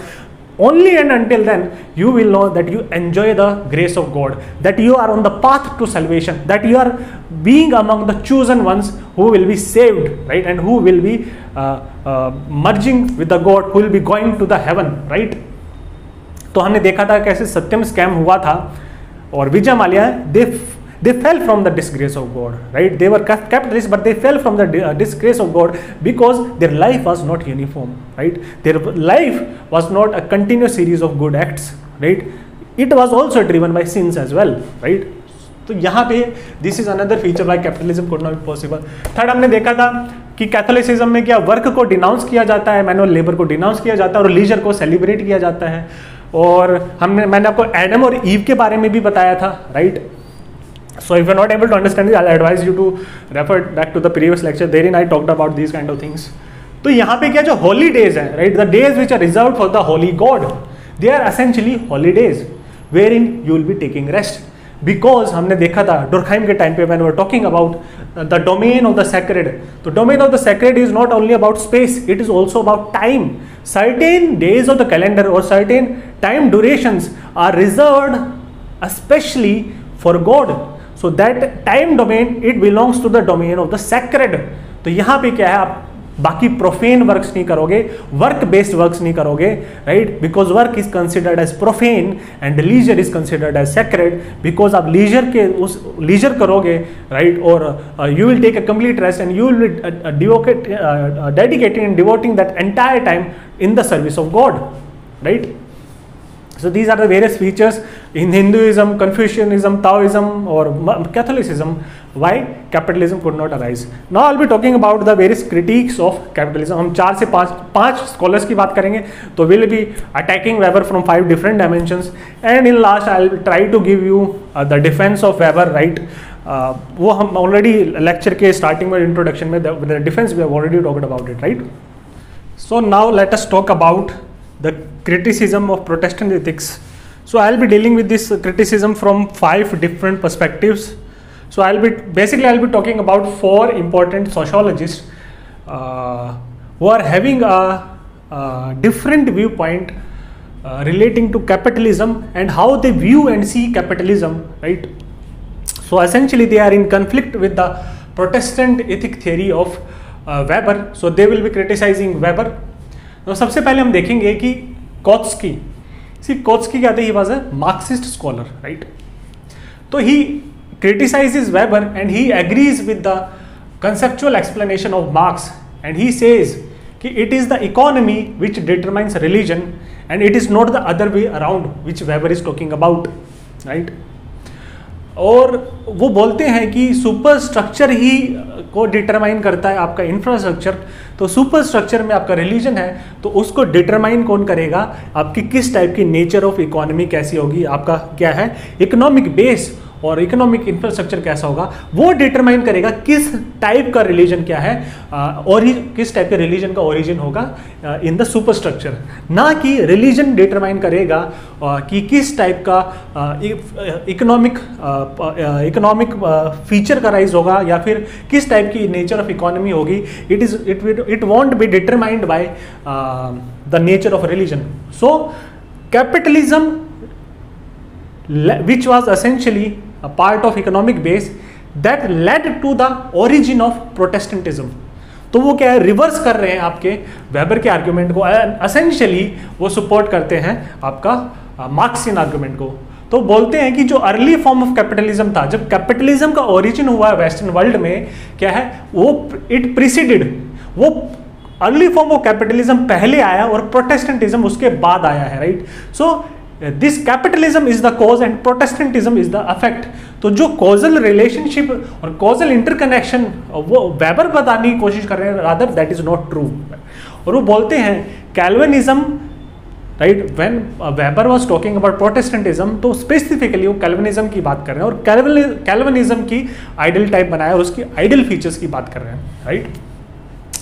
तो वो बोलते हैं कि कैल्विनिज्म क्या है, उसका ओरिजिन और इमरजेंस हुआ था इन टाउन्स, सिटीज और इंडस्ट्रियल सेंटर्स, जहां पे इंडस्ट्रीज और फैक्ट्रीज का क्या है काफी नेसेंट फॉर्म में देखी जा सकती है, राइट? काफी क्रूड फॉर्म में जहां पे इंडस्ट्रीज देखी जा सकती है, नॉट द टिपिकल जो मॉडर्न क्या है कॉम्प्लेक्स कैपिटलिज्म नहीं था, बल्कि नेसेंट फॉर्म ऑफ कैपिटलिज्म जब स्टार्ट हुआ था, जब टाउन्स इमर्ज होने स्टार्ट हुए थे, जब सिटीज का राइज होना स्टार्ट हुआ था, तो उन सिटीज और टाउन्स में ही क्या है कैल्विनिज्म का क्या है राइज हुआ है, ओरिजिन हुआ, इमरजेंस हुआ है। सो इट मीन्स कि economy was preceding religion, right? Protestantism और Calvinism as a sect of Protestantism it preceded capitalism, because capitalism का राइज ही अर्बन सिटीज और अर्बन टाउन्स और अर्बन सेंटर्स में होगा, दिस इंडस्ट्रियल टाउन्स और सेंटर्स में होगा, राइट? तो वो बोलते हैं कि कैल्विनिज्म इमर्ज हुआ और Calvinism in turn being part of A super structure, उसको क्या लेजिटिमाइज करना चाहिए conditions present in the infrastructure, right? उसको सपोर्ट करना चाहिए इंफ्रास्ट्रक्चर को, उसको और स्ट्रेंथन और उसको क्या है और ज़्यादा सपोर्ट करके री इन्फोर्स करना चाहिए, राइट। तो Calvinism in turn was providing ideological, moral, religious framework, for example concept of predestination, concept of calling, time is money.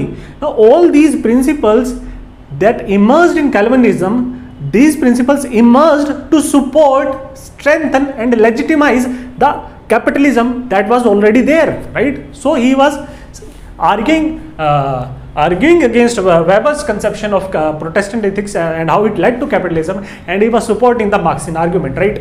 Second हम बात करेंगे डिपेंडेंसी थ्योरी को, स्पेसिफिकली हम डिटेल डिपेंडेंसी थ्योरी को हम डील करेंगे when I will be talking about chapter number 10 social change, वहाँ पे हम डिपेंडेंसी थ्योरी की बात करेंगे।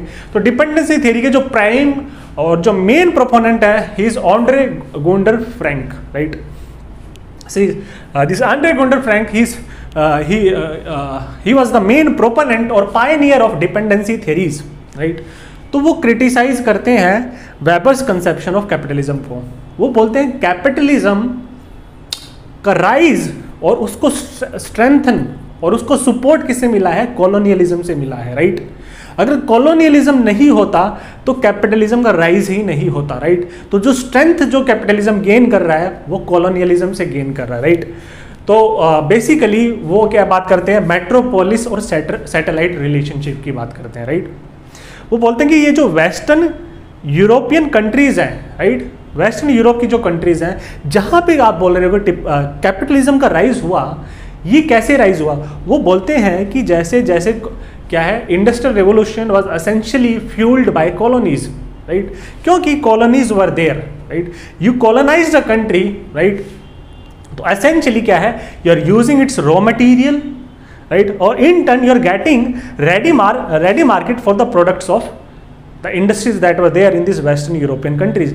तो आपको रॉ मटेरियल मिल रहा है, राइट, और आपको क्या रेडी मार्केट मिल रहा है प्रोडक्ट्स के लिए, राइट। तो इसीलिए क्या है, इसी वजह से कैपिटलिज्म का राइज हो रहा है, because it is gaining strength from colonialism, right.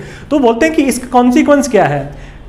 Colony से क्या है, रॉ मटेरियल जब यहाँ जा रहा है, राइट, इट मीन्स कि उनकी वेल्थ का ड्रेनेज हो रहा है, right. They are getting more and more poor, उनमें पॉवर्टी आ रही है, राइट। इन हंगर और फेमाइंस आ रहे हैं इंडिया में, राइट। तो हंगर और फेमाइंस इंडिया में क्यों आ रहे थे?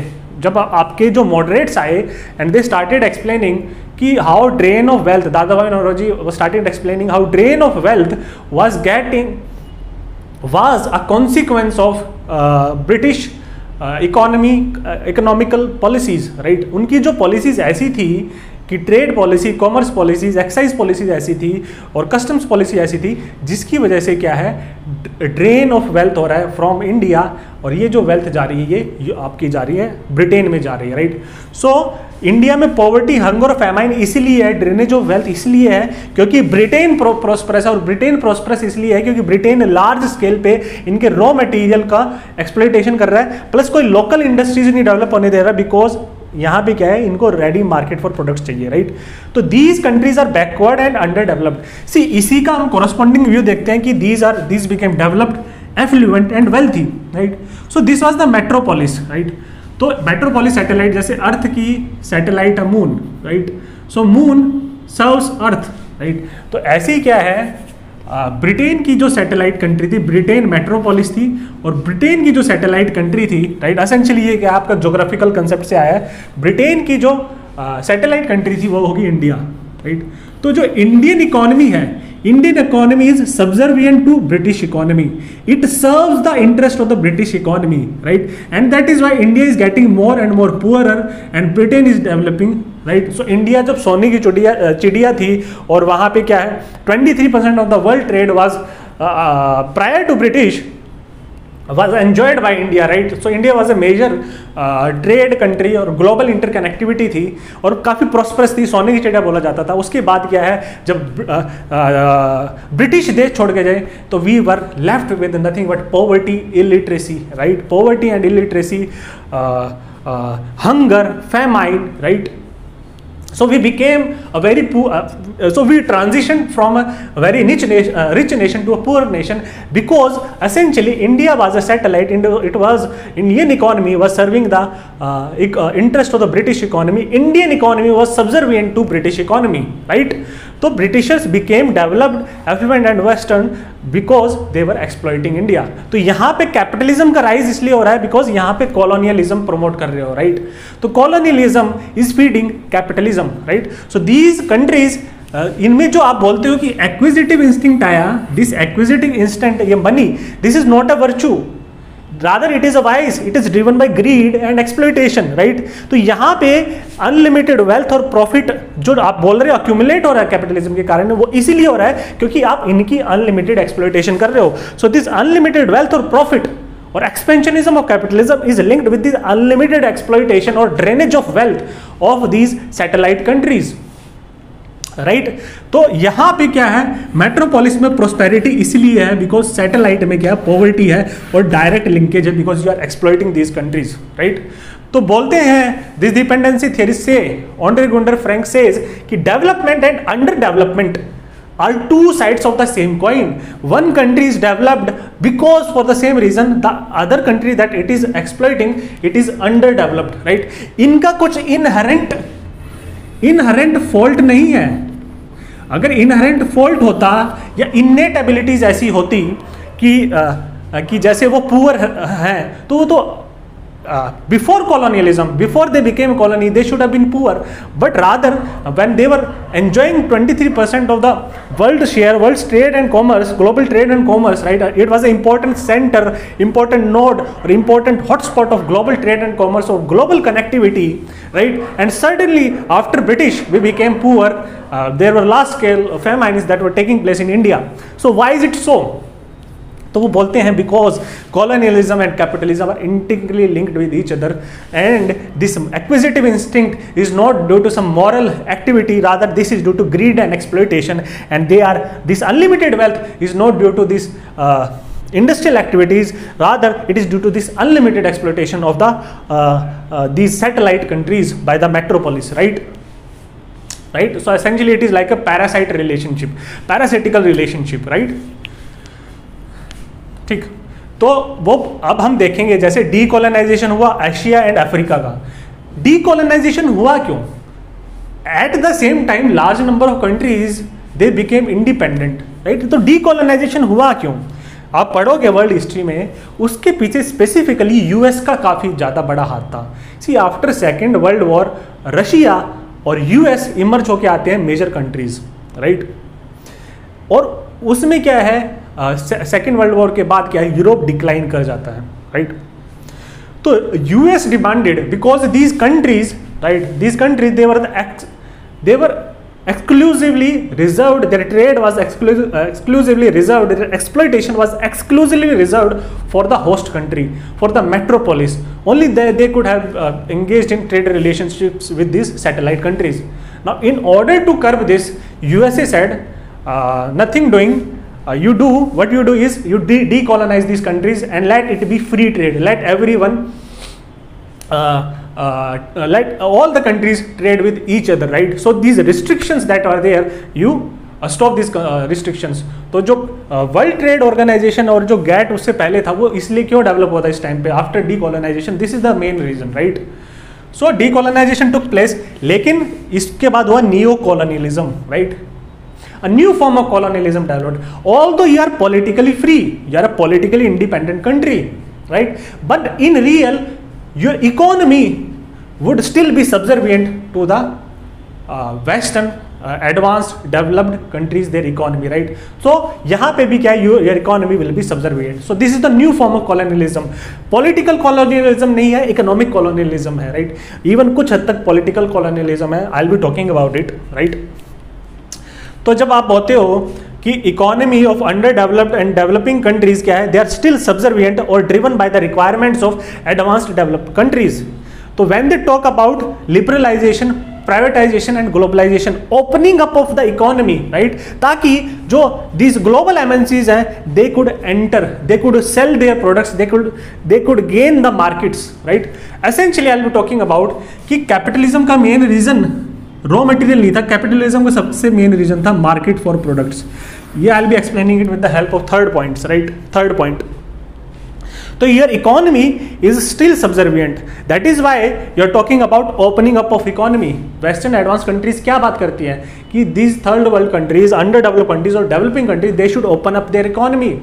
उनमें स्ट्रक्चरल रिफॉर्म्स होने चाहिए, राइट, लिबरलाइजेशन होना चाहिए, प्राइवेटाइजेशन होना चाहिए, ग्लोबलाइजेशन होना चाहिए, और ताकि जो बड़ी बड़ी एमएनसीज इन कंट्रीज की, उनके प्रोडक्ट क्या है इनके मार्केट में, या उनकी कैपिटल हमारी जो डेवलपिंग और अंडर डेवलप्ड मार्केट है उसमें एंटर कर सके, वहां पे मोनोपोलाइज कर सके, और जो वहां की जो नेसेंट इंडस्ट्रीज हैं उनके पास कोई स्कोप नहीं हो to deal with this behemoth और large scale MNCs, because they won't stand a chance to compete against these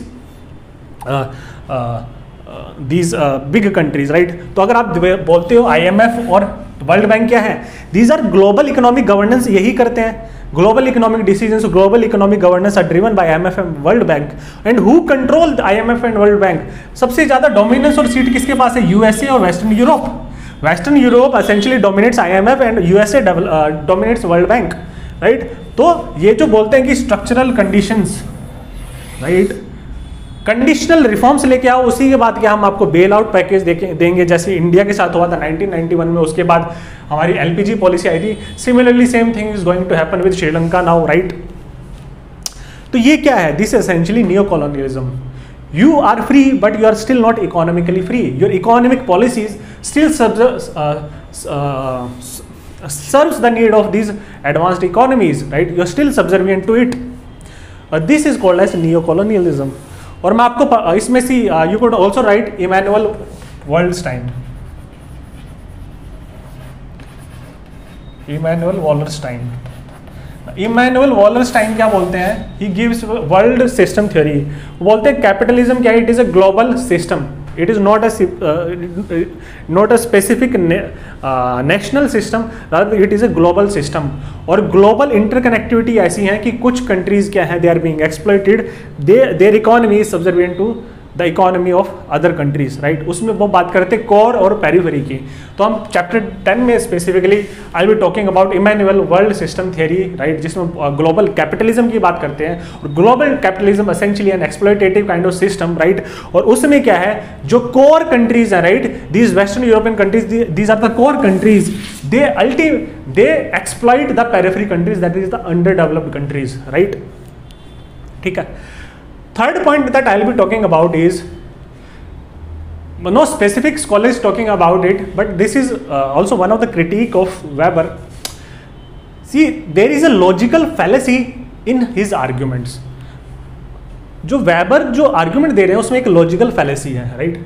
तो जब वेबर बात करते हैं प्रोटेस्टेंटिज्म के, तो वो बात कर रहे हैं अनलिमिटेड प्रोडक्शन की, राइट, अनलिमिटेड वेल्थ की बात कर रहे हैं, अनलिमिटेड सप्लाई की बात कर रहे हैं, राइट, अनलिमिटेड मटेरियलिज्म की बात कर रहे हैं, right, unlimited expansion of wealth with expansion of production with expansion of material. आपका मटीरियलिज्म बढ़ेगा, right, you are generating more and more material products out of the material world, right, that is production, right, you are converting, exploiting the raw material and you are finishing converting it into finish product, that is essentially production, उसी को production बोलते हैं, right.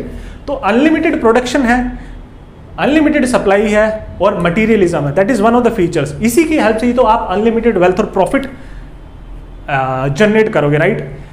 तो वो supply side के बारे में तो बात करते हैं, बट डिमांड साइड की क्या वो बात नहीं करते हैं, rather he is focusing on असेप्टिसिज्म।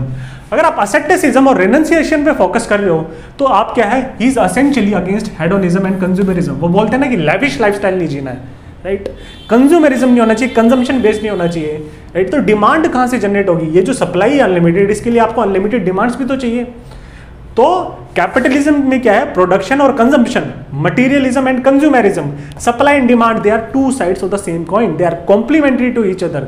तो आप अनलिमिटेड प्रोडक्शन तो कर दो, लेकिन आपका अनलिमिटेड कंजम्पशन तो होना चाहिए, अनलिमिटेड सप्लाई के साथ अनलिमिटेड डिमांड भी होनी चाहिए, राइट। तो आपको कंज्यूम भी करना पड़ेगा, लेकिन उनका जो एसेप्टिसिज्म है that goes against hedonism and consumerism, right. So there is a logical fallacy in Weberian argument, right. See, इसको मैं क्या सपोर्ट करूंगा, इस आर्गुमेंट के खिलाफ मैं आपको एक आर्गुमेंट और दूंगा। सी, जब हम बात कर रहे थे मार्क्स की थियरी ऑफ सरप्लस वैल्यू, तो हमने बोला था कि जैसे लेबर प्रोड्यूस कर रहा है 14 घंटे के लिए, लेकिन वो 4 घंटे के लिए अपने के लिए काम कर रहा है, तो इस टाइम पे जो 4 घंटे के लिए अपने के लिए काम कर रहा है अपने आपके लिए, तो इसमें जो वैल्यू क्रिएट कर रहा है लेबर, वो क्या है, उसकी वेज होगी, राइट, उसको उतनी वेज मिलती है। लेकिन जो लेबर है ये इतना एक्स्ट्रा प्रोड्यूस कर रहा है, right, this produce is there for the market, right, उसमें भी कुछ प्रॉफिट होगा, मतलब इसमें भी कुछ टेक्नोलॉजी के लिए चला जाएगा, कुछ रेंट के लिए चला जाएगा, लैंड के लिए। तो यहाँ पे जो ये होगा कुछ दिस वैल्यू यहाँ से प्रॉफिट आएगा, right. Now all this is meant for the market, right. लेकिन अगर आप क्यूमुलेटिवली देखोगे, सारे लेबर को प्लस कर दोगे, सारे लेबर्स को प्लस कर दोगे, उनकी वेजेस को प्लस कर दोगे, तो एसेंशियली डिमांड तो यहीं से आएगी ना, because everyone in the economy is working, right. तो यहीं से डिमांड आएगी, इतनी वैल्यू की डिमांड आएगी, राइट। लेकिन यार प्रोड्यूस तो इतना कर रहे हो, राइट, तो आपकी demand is short of your supply. This is the typical feature of capitalism, right. तो मार्क्सिस्ट यही कैपिटलिज्म, अगर आपने, मैंने एक क्रिटिक दिया था, क्रिटिकल एवेल्युएशन जब दे रहा था मार्क्स का, मैंने यही बोला था कि ये जो कैपिटलिज्म, ये जो एक्स्ट्रा है, इसके लिए प्रोडक्ट्स, इसको कौन बाय करेगा, इसको कौन कंज्यूम करेगा, right.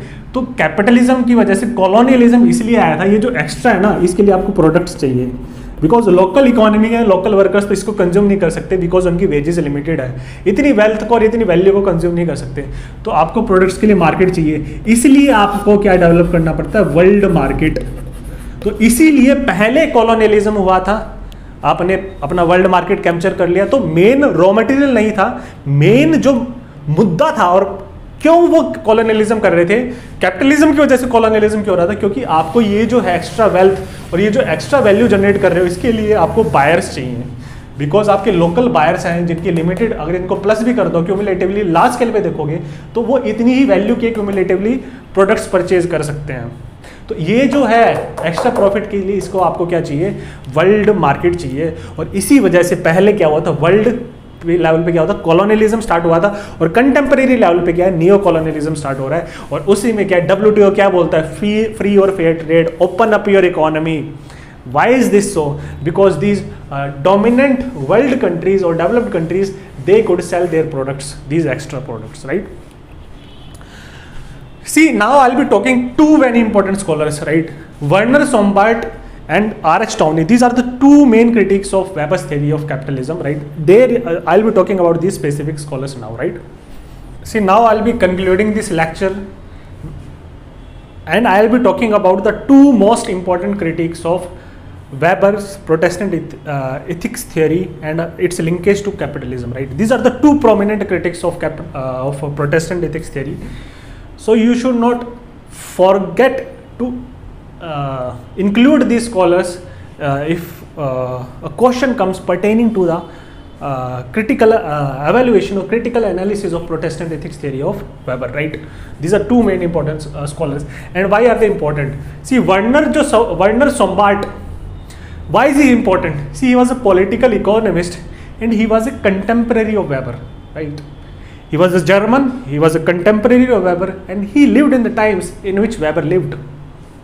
And they were close associates and close friends also, right? But they have ideological differences. So he wrote a book, and the book is named as The Jews and the Rise of Capitalism, right? तो see, वो बोलते हैं कि ये जो desire for wealth और profit है इन capitalism, और ये जो एक्विजिटिव इंस्टिंक्ट डेवलप हो रहा है, right, this is the first critic, the first point of criticism of Weber, right. वो बोलते हैं ये जो डिजायर फॉर वेल्थ है, प्रॉफिट है, फॉर ये जो एक्विजिटिव इंस्टिंक्ट है for acquisition of this material wealth, possession and unlimited wealth and profit, right, this has developed much earlier than Protestant reformation. जब प्रोटेस्टेंट रिफॉर्म्स आए थे, when under the leadership of Martin Luther, Catholicism और Christianity's main sect, that is Catholicism, was criticized. Church was criticized for blind beliefs, superstitions that church was propagating among the masses of the Europe, right? तो उससे बहुत पहले से ही क्या है, Protestant reformation आने से पहले ही, प्रोटेस्टेंटिज्म डेवलप होने से पहले ही क्या है, प्रायर टू दैट क्या है, स्पिरिट ऑफ कैपिटलिज्म का राइज हुआ था वेस्टर्न वर्ल्ड में। Prior to that that acquisitive instinct उसका राइज हुआ था, राइट। सो वो बोलते हैं कि जैसे रिनेसेंस आया, right, we studied about renaissance, जैसे साइंटिफिक रिवॉल्यूशंस आई, तो इसके साथ क्या हुआ कि सोसाइटी का सेकुलराइजेशन हो गया, जो इन्फ्लुएंस है चर्च का वो डिक्लाइन कर गया, राइट। इसके साथ साथ हमने ये भी देखा कि अर्बन सिटीज और सेंटर्स का राइज हुआ, अर्बनिज्म का राइज हुआ, राइट। तो ये जो सारे प्रोसेसेस हो रहे हैं, they are prior to Protestant reformations, they are prior to the emergence of origin of Protestantism, right. तो इस सेकुलराइजेशन के साथ, ये जो साइंटिफिक माइंडसेट के साथ लोगों का जैसे रेनेसेंस हुआ, अर्बनिज्म डेवलप हुआ, इससे क्या है, people they came to cherish and they came to value money, right, they came to value money because due to the declining influence of church, money or unlimited possession of wealth was not a greed anymore, right. Under the secular spirit, money was celebrated, right. Money, this possession or acquisitive instinct was celebrated, right, due to these secular values, due to the declining role of church, right. और वो बोलते हैं कि उस time पे जो gold का possession है वो एक मास फिनोमिना बन गया था, right. More and more people wanted to possess as much wealth as possible and that wealth if it is determined on the basis of gold, right. तो वो गोल्ड एक्विजिशन है, जैसे आज हमारे टाइम पे क्या है, gold acquisition, right, specially in females there is tendency to accumulate as much wealth and possible in the form of gold, right. So these acquisitive instinct, it developed prior to Protestant Reformation. So Protestant Reformation as such has no role to play in the rise of capitalist spirit, in that development of acquisitive instinct, which is not based on greed but it is based on secular values. Second important criticism he gives of Weber, see, he is agreeing with Weber, rather he was a you could say he appreciated Weber, right. तो वो बोलते हैं कि जो weber की जो theory है उसका जो बेसिक लॉजिकल आर्गुमेंट है, जो लॉजिकल फ्रेमवर्क है और जो लॉजिकल स्ट्रक्चरल फ्रेमवर्क है, इट इज करेक्ट, उनकी अप्रोच करेक्ट है, उनके जो substantive arguments that Weber is developing they are correct to an extent, right, because वो एग्री करते हैं कि religion shapes economy. So he is agreeing with Weber and he is also in turn criticising Marx as well. He is agreeing with Weber that religion it shapes economy, right, but which religion. वो बोलते हैं कि जो Weber है उसका narrow focus है. Weber did not go back enough into the past. वो बोलते हैं अगर आप पास्ट में जाओगे तो बोलते हैं rise of capitalism is prior to Protestant reformation. Capitalism का राइज जो हुआ it is way back in time, right. Protestant reformation से पहले ही कैपिटलिज्म का राइज हुआ है. और वो बोलते हैं जो मेन कंट्रीब्यूटर्स हैं they are not Protestant, rather they are Jews, Jewish ethics and values, right. उनका जो मोरल आइडियोलॉजिकल रिलीजियस फ्रेमवर्क है that contributed to the rise of development of capitalist spirit in the western world. It were Jews. वो बोलते हैं कि Jews क्या है, they first started lending houses, right, lending credit houses. जो banking system है वो जूज ने डेवलप किया. They first started landing money to people. तो उनके में पहले से ही एक्विजिटिव इंस्टिंक्ट था जूज में, राइट. और वहां पे वो बोलेंगे कि Jews they were one of the most wealthiest people of the times, right. They were the most educated, they were literate, they were rational, they were enlightened. So it is Jewish culture, Jewish religion, Judaism ideology which is generating a moral ideological religious framework which is in turn shaping the minds of Jews, and it is these Jewish ethics that were responsible for the rise of development of capitalism. So capitalism developed much prior to Protestant Reformation and Jews had a certain role to play in this rise of capitalism, right. तो ये second उनका वो है, that's why his book is named as Jews and the Rise of Capitalism. तो बोलते हैं Jewish religious values, ideology, ethics or values towards work, it led to the it shaped the mindset, attitude, right. It provided meaning and motives to the actions of the followers of Judaism, and in turn they were becoming more and more wealthy, educated, literate, enlightened, right. They were one of the most enlightened people of the times, most rational, most wealthy people of the times, and essentially the banking system was developed by Jews, right. So वो बोलते हैं कि Jews से आया है capitalism का rise हुआ है, not due to Protestants, right. और उन्होंने एक बड़ा ब्यूटीफुल कोट दिया, and he says the Jews had moved across earth like sun. Wherever they arrived, new life had blossomed, right. Weber का इसका रिजेक्शन क्या, इसका काउंटर आर्गुमेंट क्या था, वो बड़ा लॉजिकल आर्गुमेंट है। वेबर बोलते हैं अगर जूस की वजह से राइज हुआ स्पिरिट ऑफ कैपिटलिज्म का, but Jews they were made back in the time, Jews had always existed right in the prior time, in the ancient times as well. लेकिन कैपिटलिज्म का राइज प्रोटेस्टेंटिज्म के साथ ही क्यों rise हुआ? The legal rational form of capitalism, the typical capitalism of the western type, वो protestantism के साथ ही क्यों राइज हुआ? वाई? अगर जूस तो पहले से ही थे, तो उनकी रिलीजियस वैल्यूज पहले से ही थी, तो पहले कैपिटलिज्म का ऐसा क्यों नहीं राइज हुआ? Why in this middle ages और द प्रोटेस्टेंट रिफॉर्मेशन, इसी के दौरान क्यों है कैपिटलिज्म का राइज हो रहा है राइट? अब पर्सनली आई थिंक कि जो ओवरऑल जो सिनारियो था यूरोप का, रिनेसेंस हो रहा था, रैशनैलिटी का राइज हो रहा था राइट, रिफॉर्मेशन, प्रोटेस्टेंट रिफॉर्मेशन था, साइंटिफिक रेवोल्यूशंस थी राइट। सो मल्टीपल फैक्टर्स और multiple processes are taking place and they somehow contribute to the rise of capitalism and not specifically protestantism right. तो Weber इसको support भी करते हैं कि monocausal explanation है, there could be multiple factors behind the rise of capitalism, but one of the most dominating factor, बहुत ज्यादा emphasis है वेबर का प्रोटेस्टेंट एथिक्स पे right, but there are multiple factors that are behind it.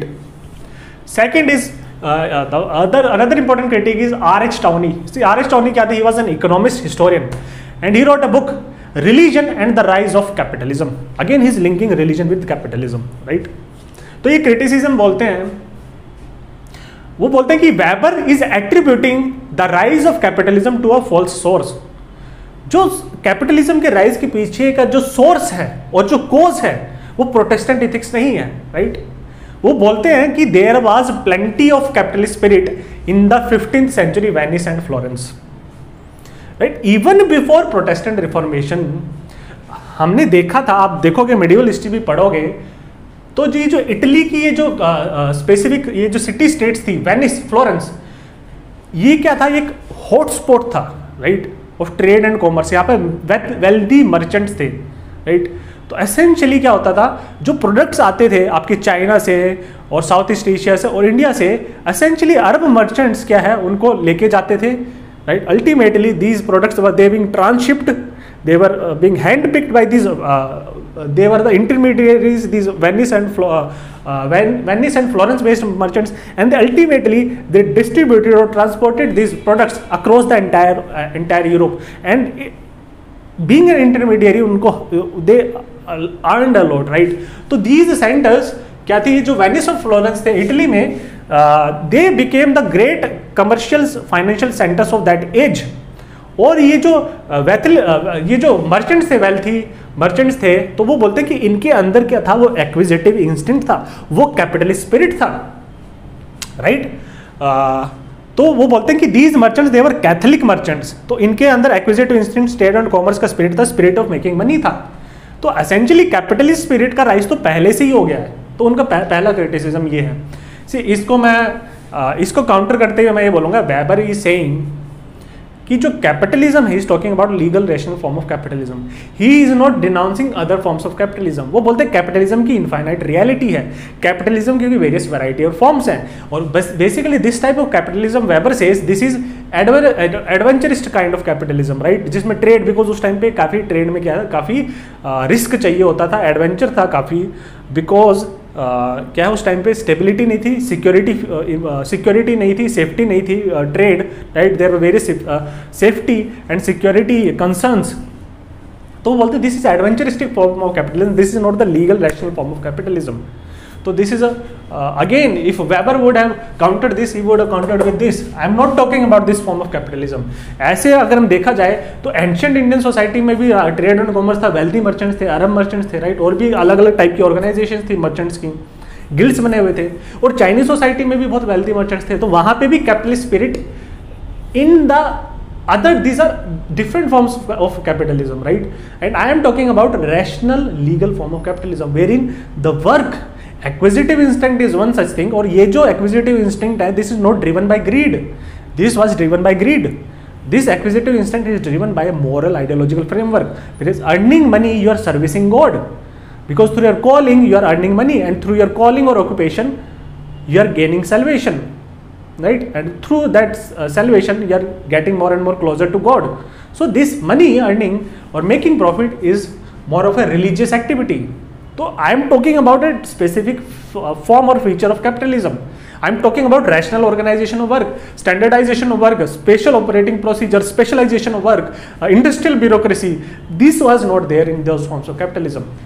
See, nevertheless, जो second criticism देते हैं RS. टाउनोई, he says, मेरे को कहीं ना कहीं ये criticism काफी fair लगता है. He says Weber oversimplified the nature of Calvinism.